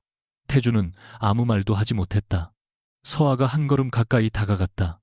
내가 가난한 여자였다면 당신이 한 일이 덜 비겁해. 그 질문은 태준이 가장 대답할 수 없는 곳을 찔렀다. 그는 서아의 배경에 분노하고 싶었다. 자신을 시험한 오만함을 비난하고 싶었다. 그래야 자신이 피해자가 될 수 있었다. 그러나 서아가 신분을 숨겼다는 사실과 자신이 그녀를 어떻게 대했는지는 다른 문제였다. 그 둘을 섞지 않으면 그는 갑자기 변명할 것이 줄어들었다. 태준은 시선을 돌렸다. 그러다 테이블 위 문서에서 HYL 27 코드를 발견했다. 이 코드. 그는 서류를 집어들었다. 내 거야. 서아는 잠시 바라보다 대답했다. 맞아. 태준의 손끝이 떨렸다. 그러면 이후 보증 연장도 네가 승인했어. 아니, 서아의 표정이 굳었다. 그게 이번 검토의 핵심이야. 초기 요청 이후 내 승인 없이 가족 지원 권한이 자동 연장됐어. 혼인관계가 유지됐기 때문에 태주는 의미를 이해하는데 몇 초가 걸렸다. 무슨 말이야? 당신이 받은 일부 보증 조건과 금융 우대가 진성 대표 강태준에게 주어진 게 아니라 내 배우자였기 때문에 유지됐다는 뜻이야. 태준의 얼굴에서 핏기가 빠졌다. 이혼하면서 자격이 사라진 거야. 그게 결국 같은 말이잖아. 태준이 목소리를 높였다. 네가 마음만 먹으면 유지할 수도 있었잖아. 서아는 그를 바라봤다. 왜 그래야 하지? 단순한 질문이었다. 그래서 더 잔인했다. 태준이 해율 본사를 떠난 뒤 서아는 한동안 빈 회의실에 혼자 남았다. 손끝이 조금 떨리고 있었다. 회의 내내 완벽하게 침착했다고 생각했지만 몸은 거짓말을 하지 못했다. 3년을 사랑한 사람 앞에서 자신이 누구였는지 밝히는 일이 생각보다 가볍지 않았다. 그때 문이 열리고 민혁이 들어왔다. 그는 서아 앞에 따뜻한 물을 놓았다. 잘했어. 서아가 시선을 들었다. 뭘 감정적으로 투자 끊겠다고 안 한 거. 당연한 거야. 당연한 걸 못하는 사람 많아. 민혁은 그녀가 손을 제대로 펴지 못하고 있다는 걸 보고도 아는 척하지 않았다. 잠시 침묵이 흐른 뒤 서아가 물었다. 민혁아, 너 태준이가 유리를 다시 만나는 거 알고 있었지? 민혁의 눈빛이 아주 잠깐 흔들렸다. 그 반응 하나면 충분했다. 서아는 천천히 자리에서 일어났다. 언제부터 두 사람이 따로 만난 건 2달 전쯤 알았어. 2달. 서아가 허탈하게 웃었다. 나도 어제 들은 숫자인데. 서아야, 왜 말 안 했어? 민혁이 깊게 숨을 들이쉬었다. 네가 직접 확인해야 한다고 생각했어. 서아의 얼굴이 얼어붙었다. 누가 그런 걸 정해? 내가 말하면 넌 내가 너희 결혼이 깨지길 바란다고 생각했을 거야. 그래서 네가 나를 믿지 않을까 봐 겁났어. 서아는 몇 초 동안 아무 말도 하지 않았다. 민혁의 솔직함은 변명이 아니었다. 하지만 그렇다고 상처가 사라지는 것도 아니었다. 그럼 넌 3년 동안 계속 보고만 있었어. 서아의 목소리가 낮아졌다. 내가 어떻게 사는지 알면서 민혁은 바로 답하지 못했다. 그 침묵이 서아를 더 화나게 했다. 어제는 할아버지 집으로 갈래냐고 물었지. 그게 다였어. 내가 망가지면 기다렸다가 데려오기만 하면 된다고 생각했어. 아니야. 그럼 뭐였는데? 민혁의 얼굴에서 평소의 여유가 완전히 사라졌다. 내 선택을 빼앗고 싶지 않았어. 또 그 말. 서아가 웃었지만 눈은 차가웠다. 다들 내 선택을 존중했다고 말해. 할아버지는 계약을 걸고 뒤로 물러났고 넌 알고도 기다렸고. 근데 그건 정말 존중이었을까? 아니면 내가 상처받는 걸 보고도 책임지고 싶지 않았던 걸까? 민혁의 턱이 굳었다. 그 말은 틀리지 않았다. 그는 오래전부터 서아를 사랑했다. 그러나 그녀가 태준을 선택한 순간 자신의 마음이 개입하면 비겁해진다고 믿었다. 그러면서도 사실은 거절당하는 것이 두려웠다. 자신이 말한 모든 충고가 사랑 때문이라고 들키는 순간 서아가 자신에게서 멀어질까 봐 무서웠다. 맞아. 민혁이 결국 말했다. 나도 겁났어. 서아의 눈빛이 흔들렸다. 네가 잘못된 선택을 하고 있다고 생각하면서도 내가 그 말을 하면 네가 나를 미워할까 봐 겁났어. 그래서 존중이라는 말 뒤에 숨었어. 서아는 눈을 감았다가 떴다. 지금 그 고백이 고맙지는 않아. 당분간은 업무 외에는 연락하지 마. 민혁은 붙잡지 않았다. 알겠어. 그 대답이 또 그녀를 아프게 했지만 서아는 그대로 돌아섰다. 그날 저녁 태주는 집으로 돌아가지 않았다. 그는 진성 본사 회장실 예정 공간에 혼자 앉아 있었다. 아직 명패도 달리지 않은 방이었다. 다음 주 이사회가 끝나면 자신의 것이 될 거라 믿었던 공간. 도시의 불빛이 창 아래로 펼쳐져 있었지만 태주는 전혀 보지 못했다. 책상 위에는 해율 투자문서 HYL 27 승인기록 금융기관에서 새로 보내온 조건 변경 통지가 나란히 놓여 있었다. 해율 보증 축소 검토, 배우자 연계 우대 종료, 신규 대출 조건 재산정. 하나씩 보면 회사가 당장 무너질 수준은 아니었다. 하지만 태주는 알았다. 지금까지 자신이 얼마나 좋은 조건 위에서 사업해왔는지. 그는 그것을 능력이라 믿었다. 시장이 자신을 인정해서, 금융기관이 자신의 성장성을 믿어서, 해율이 자신의 경영 능력을 높이 평가해서 얻은 결과라고 생각했다.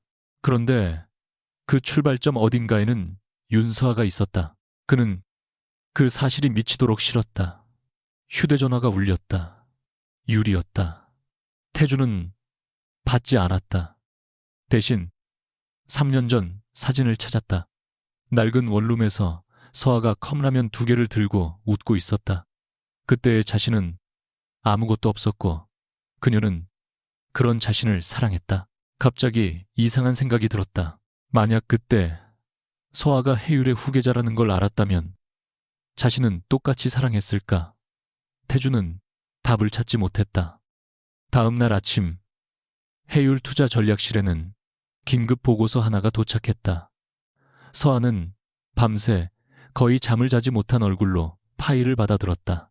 진성 내부에서 회장 선임을 밀어붙이기 위해 일부 임원들이 해율 측 의결권, 위임 조건을 자신들에게 유리하게 해석한 정황이 있다는 내용이었다.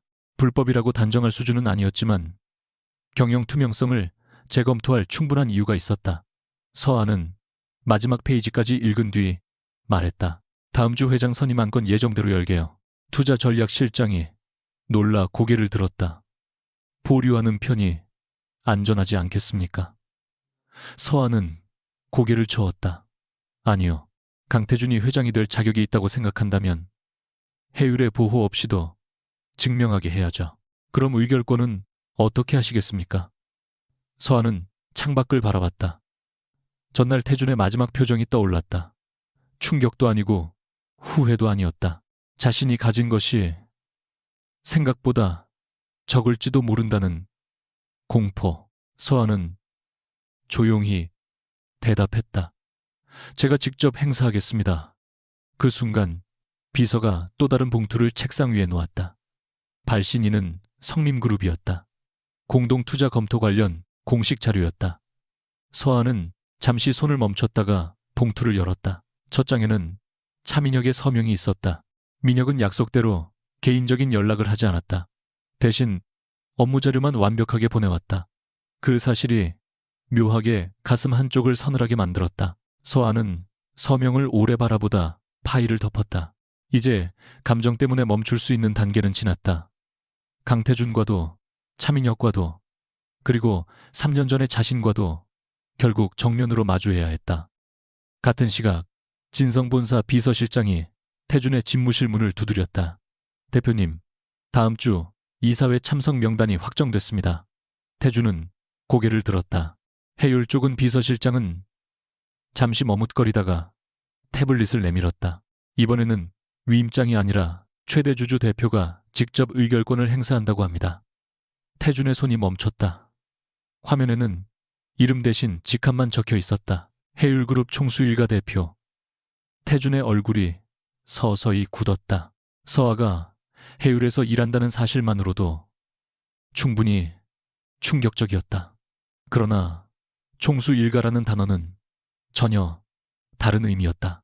그 순간 그는 전날 서아의 말을 떠올렸다. 당신이 받은 우대는 내 배우자였기 때문에 유지됐어. 그리고 3년 전부터 사용된 HYL 27. 태준은 천천히 휴대전화를 들어 누군가에게 전화를 걸었다. 윤서아에 대해 알아봐. 상대가 머뭇거리자 그는 낮게 덧붙였다. 결혼 전, 기록부터 전부, 가족관계, 학력, 해외, 체류, 해율과의 연결. 하나도 빼지 마. 전화를 끊은 뒤 그는 창밖을 바라봤다. 자신이 결혼한 여자가 누구였는지 이제야 조사하고 있다는 사실이 우스웠다. 그러나 웃음은 나오지 않았다. 오히려 가슴 밑바닥에서 설명하기 어려운 공포가 올라왔다. 혹시 자신이 버린 것이 단순한 아내가 아니었다면, 아니, 더 끔찍한 질문은 따로 있었다. 혹시 3년 동안 자신이 올라왔다고 믿었던 계단 자체가 처음부터 그녀가 놓아준 것이었다면 다음 주 이사회는 더 이상 승진의 무대가 아니었다. 강태준이 처음으로 자신의 성공이 뱀의 누구의 것이었는지 증명해야 하는 심판대가 되어가고 있었다. 진성 라이프 스타일 임시 이사회가 열리는 날, 강태준은 평소보다 1시간 일찍 회사에 도착했다. 검은색 맞춤 정장은 몇 달 전 회장 취임을 염두에 두고 주문한 것이었다. 넥타이도, 시계도, 구두도 모두 가장 좋은 것을 골랐다. 거울 속 자신은 완벽해 보였다. 그러나 책상 한쪽에 놓인 얇은 조사 보고서만은 그의 얼굴에서 자신감을 조금씩 지워내고 있었다. 전날 밤 도착한 윤서아의 신원조사 결과는 이상할 정도로 비어 있었다. 결혼 전 몇 년 동안 그녀가 사용했던 주소와 학교 기록은 확인됐지만 그 이전 정보에는 접근 제한이 걸려 있었다. 그런데 한 가지가 있었다. 과거 해율그룹 장학재단과 연결된 해외 교육 프로그램 참가 기록, 그리고 프로그램 참가자 목록에서 유독 그녀의 이름만 상세 정보가 비공개 처리되어 있었다.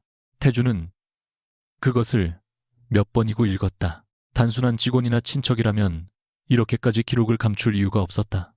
그때 문이 열리고 한유리가 들어왔다. 그녀는 밝은색 정장을 입고 있었다. 오늘 끝나면 저녁 예약해뒀어. 태주는 고개도 들지 않았다. 유리가 웃으며 책상 앞으로 다가왔다. 왜 그래? 오늘 회장되는 날이잖아. 아직 투표 안 했어. 그래도 당신이 될 거잖아. 유리는 그 말이 당연한 사실인 것처럼 말했다. 태주는 처음으로 그 확신이 불편하게 들렸다. 자신도 며칠 전까지 똑같이 믿었기 때문이다. 그는 서류를 덮었다. 오늘 이사회에는 들어오지 마. 유리의 얼굴이 굳었다. 왜?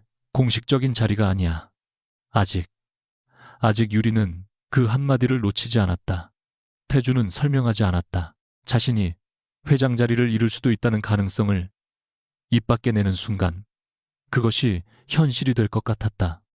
오전 11시 이사회실에는 진성의 핵심 임원과 사회이사 법률자문 재무 담당자들이 차례로 들어왔다.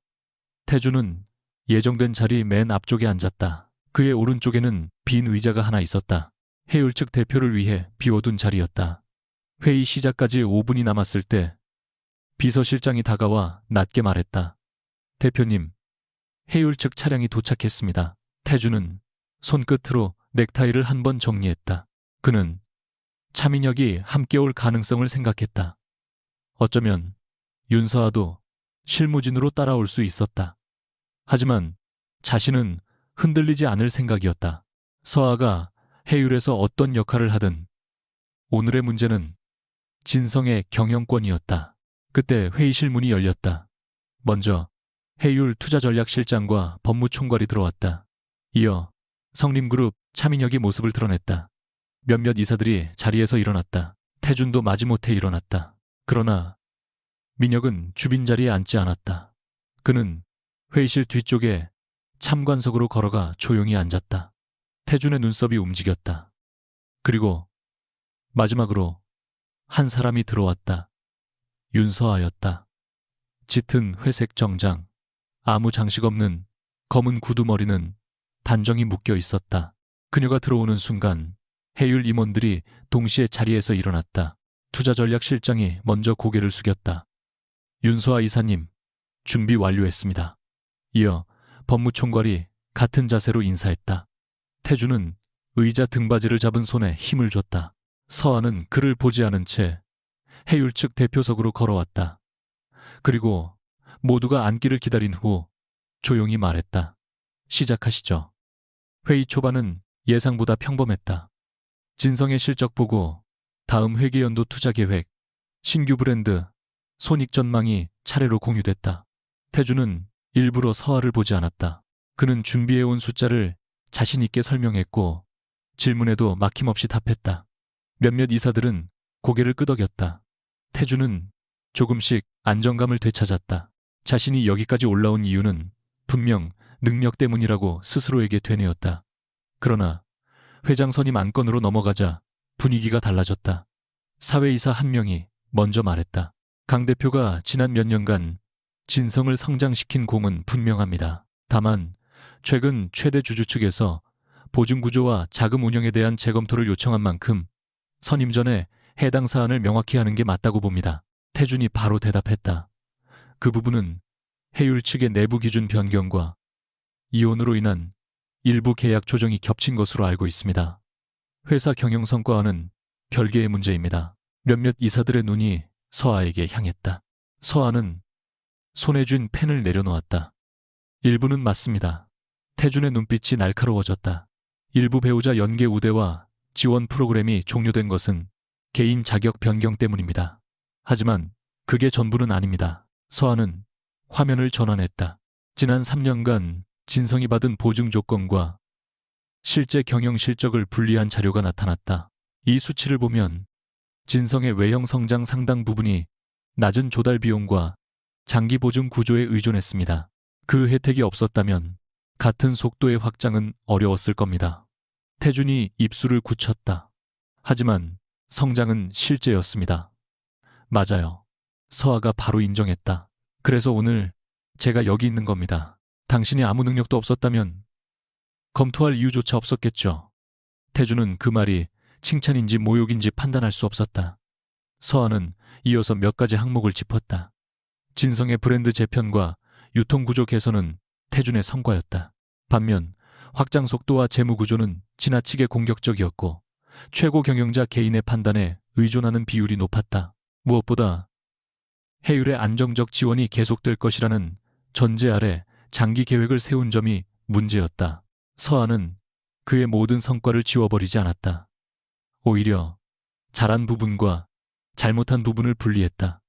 그것이 태준을 더 불편하게 했다. 자신을 완전히 무능한 사람으로 몰았다면 반박하기 쉬웠을 것이다.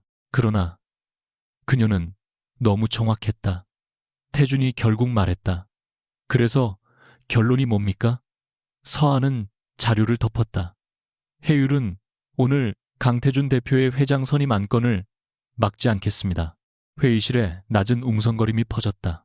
태준의 눈이 커졌다. 그는 예상하지 못했다. 서아가 자신을 여기까지 끌어다 놓고 마지막 순간 의결권으로 짓밟을 거라 생각했다. 그러나 그녀는 이어 말했다. 대신 해율의 보호를 전제로 한 특수 조건은 원칙대로 재산 정하겠습니다. 회장 자리는 해율이 선물할 수 있는 자리가 아닙니다. 원하신다면 스스로 설득하세요. 이사회와 시장을. 한 사회이사가 물었다. 해율은 의결권을 어떻게 행사할 예정입니까? 서아는 잠시 태준을 바라봤다. 3년 전 낡은 원룸에서 미래를 이야기하던 남자와 지금 정장을 입고 자신을 노려보는 남자가 한순간 겹쳐 보였다. 그러나 그녀는 흔들리지 않았다. 기권하겠습니다. 태준의 표정이 굳었다. 기권. 네, 강 대표가 회장이 될 자격이 있는지는 제가 전처로서 결정할 문제가 아니니까요. 회의실 문이 갑자기 열렸다. 비서실 직원이 당황한 얼굴로 들어왔다가 뒤에 서 있는 한유리를 보며 멈칫했다. 유리는 원래 참석할 자격이 없었지만 이미 여러 사람에게 자신이 태준의 곁을 지킬 사람이라고 말해둔 상태였다. 밖에서 해율 측 참석자 명단을 듣고 불안해진 그녀가 결국 직접 올라온 것이었다. 태준의 얼굴이 굳었다. 나가 있어. 유리는 그의 말을 무시하고 서아를 바라봤다. 이게 다 서아 씨가 꾸민 거예요. 회의실 공기가 얼어붙었다. 법무총괄이 제지하려 했지만 서아가 손으로 막았다. 유리는 참지 못하고 말을 이었다. 3년 동안 가난한 척하면서 태준 씨 이용한 거잖아요. 이제 와서 갑자기 대기업 사람처럼 앉아서 사람 인생을 평가하고. 태준이 낮게 말했다. 유리야, 그만해. 그러나 유리의 목소리는 더 커졌다. 왜 그만해? 틀린 말 아니잖아. 돈 있는 거 숨기고 남편 시험한 사람이 누구인데 이혼하자마자 카드 끊고 회사까지 흔드는 게 복수. 아니면 뭐예요? 서아는 잠시 유리를 바라봤다. 맞아요. 신분을 숨긴 건 제 잘못이에요. 너무 담담한 인정에 유리가 잠깐 말을 잃었다. 서아는 이어 말했다. 하지만 그 사실이 누군가를 부엌에 세워놓고 모욕해도 된다는 허가증은 아니죠. 그리고 시선을 태준에게 옮겼다. 내가 해줄 사람이 아니었으면 당신 행동이 괜찮아졌을까? 그 질문에 아직 대답 안 했지. 태준의 턱이 굳었다. 여러 이사들이 듣고 있었다. 그는 그 사실 때문에 더 화가 났다. 우리 개인 문제를 회사에서 꺼내는 건 당신이야. 아니, 서아가 조용히 말했다. 개인 문제를 회사로 끌고 들어온 건 당신이야. 배우자에게 제공된 특수 권한을 자신의 경영 능력으로 착각한 순간부터 유리는 서아와 태준의 대화를 듣는 동안 얼굴빛이 서서히 달라졌다. 특히 배우자에게 제공된 특수 권한이라는 표현에서 눈동자가 흔들렸다. 그녀는 태준이 가진 것들이 모두 그의 것이라고 믿었다. 카드도, 생활 수준도, 금융기관의 대우도, 앞으로 받을 회장 자리도. 그런데 하나씩 다른 의미로 바뀌고 있었다. 그녀는 태준 쪽으로 몸을 돌렸다. 그럼 어제 카드뿐만 아니라 회사 지원도 서아 씨 때문에 받은 거야. 태준의 얼굴이 어두워졌다. 지금 그런 얘기할 때 아니야. 왜 아니야? 나한텐 중요한데. 그 말에 태준이 그녀를 노려봤다. 뭐가 그렇게 중요하지? 내가 회장이 되는지. 유리는 순간 입을 다물었다. 너무 빠른 침묵이었다. 태준의 표정에 처음으로 자조가 스쳤다. 그때 서아가 말했다. 회의를 계속하죠. 유리에게도 더 이상 관심을 두지 않았다. 직원이 유리를 밖으로 안내했다. 유리는 나가면서도 태준을 바라봤지만 그는 고개를 돌리지 않았다. 몇 분 뒤 투표가 시작됐다. 해율은 기권했다. 일부 이사는 태준을 지지했지만 재무구조 개선 전까지 선임을 유보해야 한다는 표가 예상보다 많이 나왔다. 최종 결과는 부결. 강태준의 회장 선임은 연기됐다. 영원한 탈락은 아니었다. 그러나 며칠 전까지 확정이라 믿었던 자리에서 그는 처음으로 밀려났다. 그리고 그 패배는 서아가 반대표를 던져서 생긴 것이 아니었다. 바로 그 점이 가장 잔인했다. 회의가 끝난 뒤 사람들은 하나씩 빠져나갔다. 태준은 한동안 움직이지 않았다. 빈 회장석을 바라보다 결국 서아를 향해 말했다. 만족해. 서아는 자료를 정리했다. 뭐가 날 여기까지 끌어내린 거. 내가 반대표 던졌어. 태준이 입술을 깨물었다. 서아는 천천히 그를 바라봤다. 당신은 아직도 내가 당신 인생의 중심이라고 생각해. 내가 살렸고, 내가 망쳤고, 내가 회장 자리에서 끌어내렸다고. 그럼 아니야. 아니, 서아의 목소리는 담담했다. 3년 전 나는 당신에게 기회를 줬어. 그건 사실이야. 그런데 사업을 키운 것도 당신이고 그 성장에 취해서 리스크를 무시한 것도 당신이야. 내가 숨긴 돈이 당신 성격까지 바꾼 건 아니잖아. 태준의 얼굴이 일그러졌다. 넌 처음부터 나를 내려다보고 있었던 거야. 그렇게 생각하고 싶은 거겠지. 아니면 왜 정체를 숨겼어? 내가 가난해서 시험한 거잖아. 서아는 잠시 침묵했다. 그 말만큼은 부정할 수 없었다. 그래, 나도 오만했어. 진짜 사랑이라면 돈을 빼고 시험해도 된다고 생각했으니까. 태준의 눈빛이 흔들렸다. 서아는 이어 말했다. 그래서 그 대가는 내가 치를 거야. 앞으로 누군가를 만나도 다시는 나를 숨기지 않을 거고 상대를 시험하지도 않을 거야. 하지만 당신 잘못까지 내가 대신 짊어지지는 않을 거야. 그녀는 마지막 서류를 집어들었다. 당신은 내가 속였다는 사실 뒤에 숨어서 당신이 나를 어떻게 대했는지는 보지 않으려고 해. 그건 당신 몫이야. 태준이 나간 뒤 회의실 뒤쪽에 있던 민혁도 자리에서 일어났다. 서아는 그가 가까이 오는 것을 보면서도 먼저 말을 걸지 않았다. 지난번 대화 이후 둘 사이에는 업무적인 연락만 있었다. 민혁은 테이블 위에 남은 자료를 한번 훑어보고 말했다. 기권할 줄은 몰랐어. 서아가 차갑게 대답했다. 왜 내가 반대표 던질 줄 알았어? 예전에 너라면 그럴 수도 있다고 생각했지. 예전에 나는 사랑한다고 무조건 살려줬겠지. 민혁은 아주 작게 웃었다. 그게 더 정확하네. 서아는 그를 보다가 한숨을 내쉬었다. 오늘은 싸우고 싶지 않아. 나도. 그럼 지난번 얘기 계속하자. 민혁의 얼굴에서 웃음이 사라졌다. 서아가 먼저 물었다. 너, 내가 태준이랑 결혼하고 나서 몇 번이나 뭔가 말하려고 했었지. 민혁은 잠시 생각하다 대답했다. 많이. 근데 안 했고. 응? 왜 이번에는 민혁이 피하지 않았다. 네가 선택한 사람을 내가 평가하는 순간 내가 널 좋아해서 그러는 건지 정말 걱정해서 그러는 건지 나도 구분 못할 것 같았어. 서아는 잠시 눈을 내리깔았다. 그래서 그냥 봤구나. 응. 그리고 그건 비겁했어. 민혁의 목소리가 낮아졌다. 존중한다고 말했지만 사실은 거절당하기 싫었어. 네가 나한테 왜 우리 부부 일에 끼어드냐고 할까봐. 그래서 아무것도 안 하는 쪽을 선택했어. 서아는 처음으로 그가 지난 3년 동안 겪은 감정을 생각했다. 그러나 이해와 용서는 같은 것이 아니었다. 나 아직 화나. 알아. 금방 괜찮아질 생각도 없어. 그것도 알아. 그래도 앞으로는 알아도 모르는 척하지 마.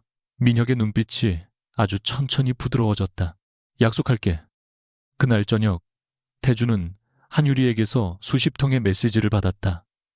처음에는 걱정하는 말이었다. 다음에는 상황을 설명해달라는 요구가 이어졌고 마지막에는 오늘 저녁 약속을 취소하겠다는 짧은 문장이 왔다. 그는 답하지 않았다. 회사 지하주차장에 혼자 앉아있는 동안 휴대전화에는 이사회 부결 기사와 진성의 향후 재무구조를 우려하는 시장 분석이 연이어 올라왔다. 실제로 회사가 당장 무너지는 것은 아니었다. 하지만 회장 선임 실패는 그의 완벽한 성공 신화에 처음 생긴 균열이었다. 그는 운전대를 잡은 채 오래전 자신이 했던 말을 떠올렸다. 오늘 이 문 나가면 네가 잃은 게 얼마나 큰지 알게 될 거야. 이제 그 문장이 누구를 향한 말이었는지 알 수 없었다. 태주는 서아에게 전화를 걸었다. 받지 않았다. 다시 걸었다. 역시 받지 않았다. 세 번째 통화가 연결되기 직전 그는 전화를 끊었다. 자신이 왜 연락하려는지도 설명할 수 없었다. 사과하고 싶은 것은 아니었다. 적어도 아직은 아니었다. 그는 자신이 속았다고 생각했고 분노도 남아 있었다. 그런데 그 모든 감정 아래 훨씬 더 견디기 어려운 것이 있었다. 서아가 자신 없이도 너무 자연스럽게 원래 자리로 돌아갔다는 사실. 자신은 그녀를 버렸다고 생각했는데 어쩌면 버려진 쪽은 처음부터 자신이었는지도 모른다는 공포였다. 늦은 밤, 서아는 해율 본사 옥상 정원에 혼자 서 있었다. 멀리 한강 너머 불빛이 흔들렸다. 휴대전화 화면에는 태준에게서 온 부재중 전화 2통이 남아 있었다. 서아는 삭제하지도 다시 걸지도 않았다. 조금 뒤 민혁에게서 업무 메시지 하나가 도착했다. 오늘 요청한 공동투자 검토 자료 수정본을 보낸다는 짧은 내용이었다. 개인적인 말은 없었다. 서아는 그 메시지를 오래 보다가 처음으로 먼저 전화를 걸었다. 민혁은 2번 만에 받았다. 무슨 일 있어? 그의 목소리에는 걱정이 먼저 묻어 있었다. 서아가 말했다. 없어. 그럼 잠시 침묵하던 그녀가 난간에 손을 올렸다. 오늘 내가 기권한 거 잘한 것 같아. 민혁은 바로 대답하지 않았다. 예전 같았으면 그녀가 듣고 싶은 말을 골랐을지도 몰랐다. 하지만 오늘은 달랐다. 잘한지는 모르겠어. 서아의 눈썹이 움직였다. 대신 네가 직접 선택한 결정이란 건 알아. 그게 끝이야. 응. 그리고 결과가 틀리면 같이 틀렸다고 말해줄게. 맞으면 잘했다고 말하고. 서아는 자신도 모르게 웃었다. 그런 말 정말 얄밉게 잘한다. 욕할 거면 내일 해. 오늘은 너무 늦었어. 그녀는 한동안 서울의 야경을 바라보다 조용히 말했다. 민혁아, 우리 예전처럼 돌아가지는 말자. 전화기 넘어가 잠깐 조용해졌다. 민혁이 낮게 물었다. 무슨 뜻이야? 서아는 천천히 눈을 감았다가 떴다. 예전에 나는 도망쳤고 넌 기다리기만 했어. 둘 다 별로였잖아. 민혁의 웃음 섞인 숨소리가 들렸다. 그건 동의해. 서아는 이번에는 조금 더 편하게 웃었다. 그러니까 처음부터 다시 보자. 내가 너한테 아직 화난 상태에서 조건이 꽤 불리한데 싫으면 말고. 아니, 민혁의 대답은 빨랐다. 그 정도면 시작하기엔 충분해. 서아는 전화를 끊지 않은 채 한강 위 불빛을 바라봤다. 3년 동안 자신을 잃어버렸던 시간이 끝났다고 해서 모든 것이 하루아침에 회복되는 것은 아니었다. 하지만 처음으로 그녀는 누군가에게 선택받기 위해 자신을 줄이지 않아도 되는 관계가 어떤 것인지. 진성 라이프스타일의 회장 선임이 부결된 뒤 석 달 동안 회사는 무너지지 않았다. 대신 강태준이 그동안 당연하게 여겼던 모든 조건이 하나씩 현실적인 숫자로 바뀌었다. 해율의 특별 보증이 축소되자 금융기관은 진성의 신용과 현금 흐름만 보고 금리를 다시 책정했고, 공격적으로 늘린 매장 가운데 수익성이 낮은 곳은 구조조정 대상에 올랐다. 고급 의전 차량과 대표 전용 혜택도 줄었다. 처음 며칠 동안 태주는 그것을 윤서아의 복수라고 생각했다. 회의가 끝나면 비서에게 해율의 움직임부터 확인했고, 손익이 나빠지면 서아가 일부러 압박하는 것이라고 의심했다. 그러나 시간이 갈수록 부정하기 어려운 사실이 드러났다. 해율은 진성을 죽이려 하지 않았다. 정상적인 투자자라면 요구할 기준을 적용했을 뿐이었다. 오히려 수익성이 있는 사업에는 추가 검토 기회까지 열어두었다. 문제는 그 기준 아래서 드러나는 태준 자신의 경영이었다. 그는 능력이 없는 사람이 아니었다. 브랜드를 보는 감각도 있었고 협상력도 뛰어났다. 다만 성공이 계속되면서 자신이 틀릴 수 있다는 생각을 하지 않게 되었다. 누군가 뒤에서 위험을 받아주고 있다는 사실을 모르니 운까지 실력으로 착각했다. 결국 임시이사회가 다시 열린 날 태주는 예상보다 담담한 얼굴로 경영 책임자 자리에서 물러나겠다는 의사를 밝혔다. 사회이사들은 그에게 고문직을 제안했지만 그는 거절했다. 처음으로 자신의 이름만 가지고 어디까지 갈 수 있는지 확인해야 한다는 말을 남겼다. 한유리는 그보다 훨씬 먼저 떠났다. 회장 선임이 부결된 날에는 태준에게 괜찮다며 위로했지만 며칠 뒤 진성이 자산 매각과 비용 절감을 검토한다는 소식이 알려지자 태도가 달라졌다. 연락 횟수가 줄었고 약속은 자꾸 미뤄졌다. 결국 어느 저녁 태준이 먼저 그녀를 불러 물었다. 우리 관계 언제까지 이렇게 할 거야? 유리는 한참 침묵하다 가방을 내려놓았다. 솔직히 말해도 돼. 태준은 쓰게 웃었다. 이제 와서 거짓말하는 것보다 낫겠지. 유리는 자신이 힘든 시절로 돌아가고 싶지 않다고 말했다. 아버지 사업이 무너진 뒤 친구들에게 연락 한번 제대로 받지 못했던 기억. 비싼 식당에 들어갈 때마다 자신이 다시 밀려날까 두려웠던 시간. 그래서 성공한 태준을 보며 이제는 안전하다고 믿었다는 사실을 털어놓았다. 나 당신을 좋아했어. 근데 당신이 가진 것까지 좋아했던 것도 사실이야. 태준은 화를 내지 못했다. 그 말은 너무 정직해서 오히려 잔인했다. 그럼 지금의 나는 싫어. 유리는 대답하지 못했다. 그것이 대답이었다. 몇 주 뒤 두 사람은 완전히 헤어졌다. 유리는 다른 재계 모임에 얼굴을 비추며 새로운 관계를 만들려 했지만 예전처럼 쉽게 중심에 들어가지 못했다. 그녀가 태준의 이혼 전부터 관계를 과시했던 사실이 이미 주변에 알려져 있었기 때문이다. 서아는 그녀를 막지 않았다. 누군가가 유리를 견제해달라고 조심스럽게 묻자 단 한마디만 했다. 제가 할 일 아니에요. 유리가 잃은 것은 서아가 빼앗은 자리가 아니라 자신이 너무 빨리 자랑했던 신뢰였다. 서아에게도 석 달은 쉬운 시간이 아니었다. 해율로 돌아왔다는 이유만으로 모든 것이 원래대로 되지는 않았다. 3년 동안 현장을 떠난 공백은 분명했고 임원들 중에는 윤정호의 손녀라는 이유만으로 그녀의 복귀를 탐탁지 않게 보는 사람도 있었다.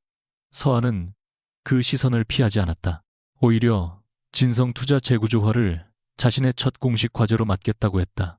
과거 자신이 감정 때문에 시작한 투자라면 이제는 숫자와 책임으로 끝까지 정리해야 한다는 이유였다.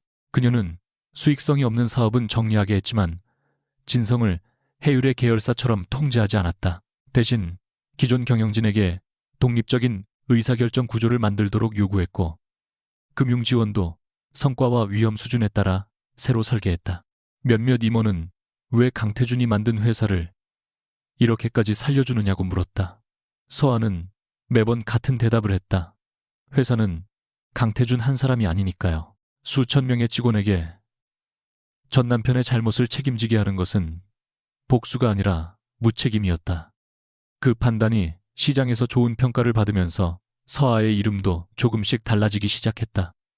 윤정우 회장의 손녀가 아니라 해율의 투자 담당 이사로 언급되는 일이 늘었다. 어느 날 윤정우는 손녀에게 차를 따르며 말했다. 이제 후계 구도를 발표해도 되겠군. 서아는 잔을 내려놓았다. 아직 하지 마세요. 윤정우의 눈썹이 올라갔다.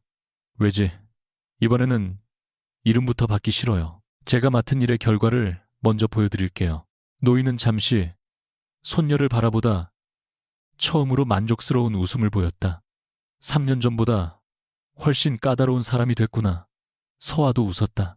그게 칭찬이면 받을게요. 차민혁과의 관계 역시 드라마처럼 갑자기 사랑으로 바뀌지는 않았다. 두 사람은 정말 처음부터 다시 시작했다. 첫 약속은 고급 호텔 레스토랑이 아니라 성수동의 작은 식당이었다. 민혁이 사람 없는 룸을 예약하려 하자 서아가 취소했고 서아가 일부러 지나치게 평범한 곳만 고르려 하자 이번에는 민혁이 막았다. 또 시험하려고 그 말에 서아가 멈칫했다. 무슨 시험? 내가 비싼데 아니어도 괜찮은 사람인지. 서아는 잠시 입을 다물었다가 웃었다. 나 그런 버릇 아직 있나 봐. 있어. 별로네. 고치면 되지. 예전에 민혁이라면 그녀가 상처받을까 봐 말을 삼켰을 것이다. 이제는 아니었다. 그는 걱정되는 것이 있으면 말했고 서아가 무리하면 쉬라고 요구했다. 대신 결정은 그녀에게 맡겼다. 서아 역시 불쾌하면 참지 않았다. 어느 날 민혁이 언론의 관심을 피하려고 그녀 몰래 행사 동선을 바꾸자 서아는 그 자리에서 화를 냈다. 보호한다면서 내 선택을 대신하지 말라고 했지. 민혁은 변명하지 않았다. 맞아. 내가 또 넘었어. 그리고 원래 동선으로 돌려놓았다. 두 사람은 완벽하지 않았다. 누구도 상대에게 좋은 사람으로 보이기 위해 자신을 숨기지 않았다. 그러던 겨울 초입, 서아에게 강태준의 연락이 왔다. 이혼 후 처음으로 그가 직접 만남을 요청한 것이었다. 메시지는 길지 않았다. 마지막으로 돌려주고 싶은 것이 있다는 말뿐이었다. 서아는 하루를 고민한 뒤 만나기로 했다.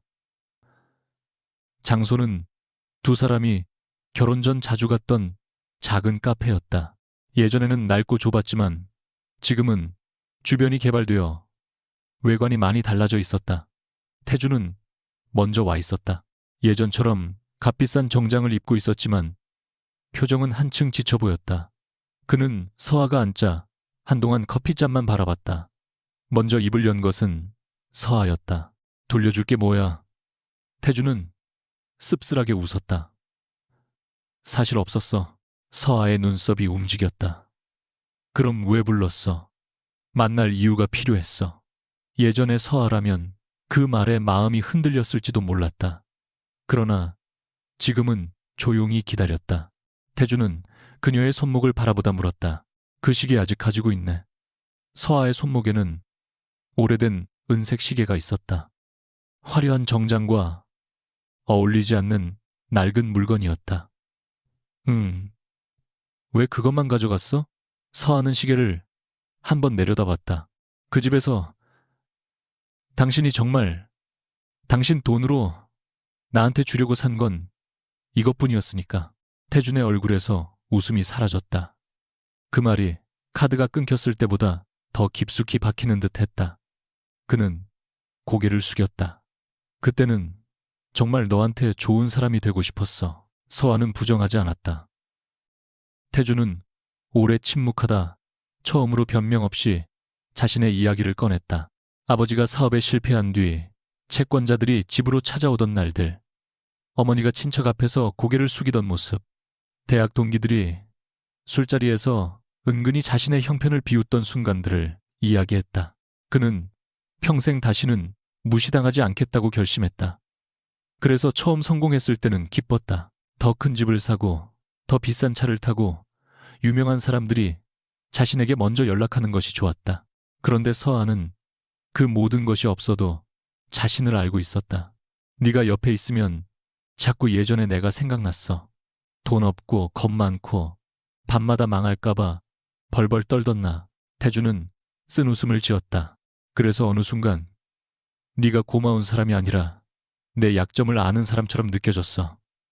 서아는 아무 말 없이 들었다. 유리는 달랐어. 걔 앞에서는 성공한 강태준만 보여줄 수 있었거든. 내가 원래 어떤 사람이었는지 설명할 필요가 없었어. 그는 한참 뒤 낮게 말했다. 결국 나는 너를 싫어한 게 아니라 너한테 보이는 옛날의 나를 싫어했던 것 같아. 서아의 눈빛이 조금 흔들렸다. 이해할 수는 있었다. 그러나 이해한다고 해서 용서해야 하는 것은 아니었다. 태준이 물었다. 우리한테 진짜였던 순간도 있었지. 서아는 잠시 시계를 만졌다. 있었어. 태준이 처음으로 그녀를 똑바로 바라봤다. 서아가 이어 말했다. 그래서 내가 결혼한 걸 후회하지 않는 거야. 그때의 당신도 진짜였고 그때의 나도 진심이었으니까. 태준의 입술이 떨렸다. 그럼 다시는 안 되는 거야. 서아는 조용히 고개를 저었다. 진심이었던 과거가 나중에 상처를 없애주진 않아. 태준은 그 말을 듣고도 매달리지 않았다. 예전 같았으면 자신의 자존심 때문에라도 서아를 붙잡거나 그녀에게 책임을 돌렸을 것이다. 하지만 오늘은 그러지 않았다. 그는 잠시 창밖을 바라보다 물었다. 내가 네 정체를 처음부터 알았으면 어땠을까? 서아가 웃음 없이 말했다. 나도 그 질문 많이 했어. 결론은 모르겠어. 태주는 예상하지 못한 듯 그녀를 바라봤다. 당신이 나를 더 잘해줬을 수도 있겠지. 해율 때문에. 서아는 잠시 말을 멈췄다. 그게 내가 제일 무서워했던 거야. 그래서 숨겼어. 그런데 지금은 알아.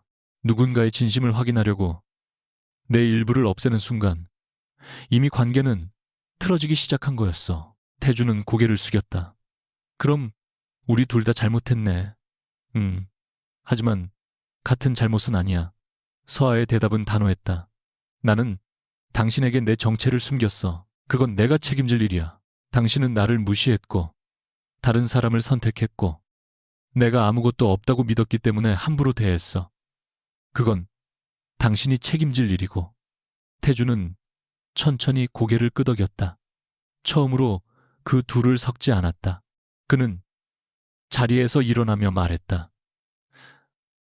나 이제 진성 떠나. 서아는 놀라지 않았다. 들었어. 다시 시작해보려고. 이번에는 내가 가진 게 뭔지 정확히 알고. 서아는 잠시 그를 바라보다 말했다. 잘해. 태준이 씁쓸하게 웃었다. 그 말 들으려고 온 건 아닌데 이상하게 제일 듣고 싶었던 말이네. 그는 돌아섰다가 한번 멈췄다. 서아야. 응. 미안했다. 서아는 대답하지 않았다. 하지만 피하지도 않았다. 태주는 그것으로 충분하다는 듯 카페를 나갔다. 며칠 뒤 윤정호는 가족 저녁 식사 자리에서 아주 자연스럽게 폭탄을 던졌다. 차집안과 예전에 이야기하던 혼사 문제를 다시 꺼내도 되겠군. 서아가 젓가락을 내려놓기도 전에 맞은편의 민혁이 먼저 말했다. 안 됩니다. 윤정호의 표정이 굳었다. 내가 자네한테 물었나? 아니요. 그래도 안 됩니다. 서아는 웃음을 참느라 고개를 숙였다. 윤정호가 민혁을 노려봤다. 예전에는 그렇게 조용히 있더니 이제 와서 왜 목소리가 커졌어? 민혁은 태연하게 대답했다. 조용히 있다가 크게 혼났습니다. 서아가 결국 웃음을 터뜨렸다. 윤정호는 어이가 없다는 듯 두 사람을 번갈아 보았다. 민혁은 이번에는 서아를 향해 말했다. 난 집안끼리 약속해서 결혼할 생각 없어. 나도 네가 해율 후계자라서 만나는 것도 싫고 그건 내가 할 말인데. 민혁의 입가에 웃음이 번졌다. 그럼 서로 같은 생각이네. 윤정호가 혀를 차며 잔을 들었다. 둘이 알아서 하겠다는 소리를 참 길게도 한다. 식사가 끝난 뒤 민혁은 서아와 저택 정원을 천천히 걸었다. 차가운 바람이 불었지만 두 사람 모두 안으로 들어갈 생각을 하지 않았다. 민혁이 물었다. 그래서 우리 지금 뭐야? 서아가 장난스럽게 대답했다. 업무 파트너. 그건 회사에서고 친구. 그것도 10년 넘게 했어. 서아는 걸음을 멈췄다. 민혁도 따라 멈췄다. 그녀는 잠시 그를 바라보다 말했다. 그럼 연애해보자. 민혁이 아무 말도 하지 않았다. 서아가 눈썹을 올렸다. 왜? 싫어. 아니, 너무 오래 기다렸는데 생각보다 말이 평범해서. 서아가 웃으며 그의 팔을 툭 쳤다. 그럼 취소할까? 민혁은 바로 그녀의 손을 잡았다. 그건 안 돼. 이번에는 서아도 손을 빼지 않았다. 반년 뒤 해율그룹 정기전략회의가 열렸다. 서아는 자신의 첫 대형 투자 프로젝트 결과를 발표했다. 진성은 무리한 확장을 줄인 뒤 수익 구조를 회복했고 전문 경영인 체제로 전환했다. 해율도 일부 특별 지원을 종료하는 대신 정상적인 투자 계약으로 관계를 재정립했다. 발표가 끝나자 윤정호는 아무 말 없이 자료를 덮었다. 회의실 안에는 긴 침묵이 흘렀다. 과거라면 사람들은 회장의 손녀에게 칭찬이 돌아올 거라 예상했겠지만 이제는 누구도 먼저 표정을 풀지 않았다. 윤정호가 물었다. 네가 3년 전에 같은 상황을 만났다면 어떻게 했을 것 같아? 서아는 잠시 생각했다. 사랑하는 사람을 살려야 한다고 생각했겠죠. 지금은 살릴 가치가 있는 회사를 살립니다. 윤정호의 입가가 아주 조금 올라갔다. 이제야 회사에 써먹을 만하군. 회의실의 긴장이 풀리며 몇몇 임원이 웃었다. 서아도 따라 웃었다. 후계자 발표는 그날도 없었다. 대신 그녀에게 더 큰 사업이 맡겨졌다. 이상하게도 서아는 그게 더 기뻤다. 누군가의 손녀라는 이유로 받는 자리가 아니라 자신이 한 선택 다음에 이어지는 일이었기 때문이다. 회의를 마치고 건물을 나오자 민혁이 로비에서 기다리고 있었다. 수행원도 우산도 특별히 눈에 띄는 차량도 없었다. 서아가 다가가며 물었다. 오늘은 왜 직접 왔어? 약속했잖아. 뭘 저녁? 서아가 시계를 확인했다. 아직도 손목에는 낡은 은색 시계가 있었다. 민혁이 그것을 보고 물었다. 계속 찰 거야. 서아는 잠시 시계를 쓰다듬었다. 응. 좋은 기억까지 버릴 필요는 없잖아. 두 사람은 건물을 나란히 걸어 나왔다. 이번에는 민혁이 차문을 열어주지 않았다. 서아가 직접 조수석 문을 열자 민혁이 웃으며 물었다. 서비스가 부족한 것 같은데 괜찮으십니까? 윤 이사님. 서아가 차에 타며 대답했다. 그 정도는 제가 알아서 할게요. 차 부회장님. 민혁도 운전석에 올라탔다. 뭐 먹고 싶어? 예전에 서아였다면 상대가 좋아할 것을 먼저 생각했을 것이다. 태준이 피곤하지 않은지, 할아버지가 만족할지, 민혁이 불편하지 않을지. 하지만 오늘은 잠시 고민한 뒤 자신이 정말 먹고 싶은 것을 말했다. 민혁은 아무 질문 없이 목적지를 바꿨다. 차가 서울의 저녁거리로 들어서자 서아는 창밖을 바라봤다. 3년 전 그녀는 사랑받기 위해 윤서아라는 이름에서 돈과 가족과 능력을 하나씩 지웠다. 결국 남은 것은 누군가의 아내라는 역할뿐이었다.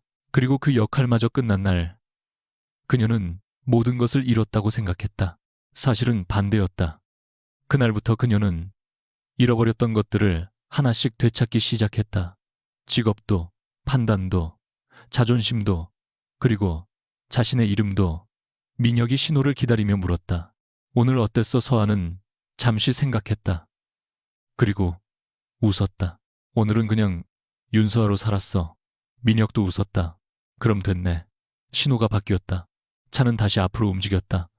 서아는 더 이상 자신이 누구인지 숨기지 않았다. 누군가가 떠날까? 두려워. 작아지지도 않았다. 사랑을 증명하기 위해, 가난해질 필요도 강한 척하기 위해 상처를 부정할 필요도 없었다. 이제 그녀가 선택할 사람은 윤서와의 일부만 사랑하는 사람이 아니라 그녀가 가진 빚과 상처와 이름까지 모두 알고도 옆에서 함께 걸을 사람이었다. 그리고 무엇보다 중요한 것은 그 사람이 나타나기 전에도 윤서아는 이미 충분했다.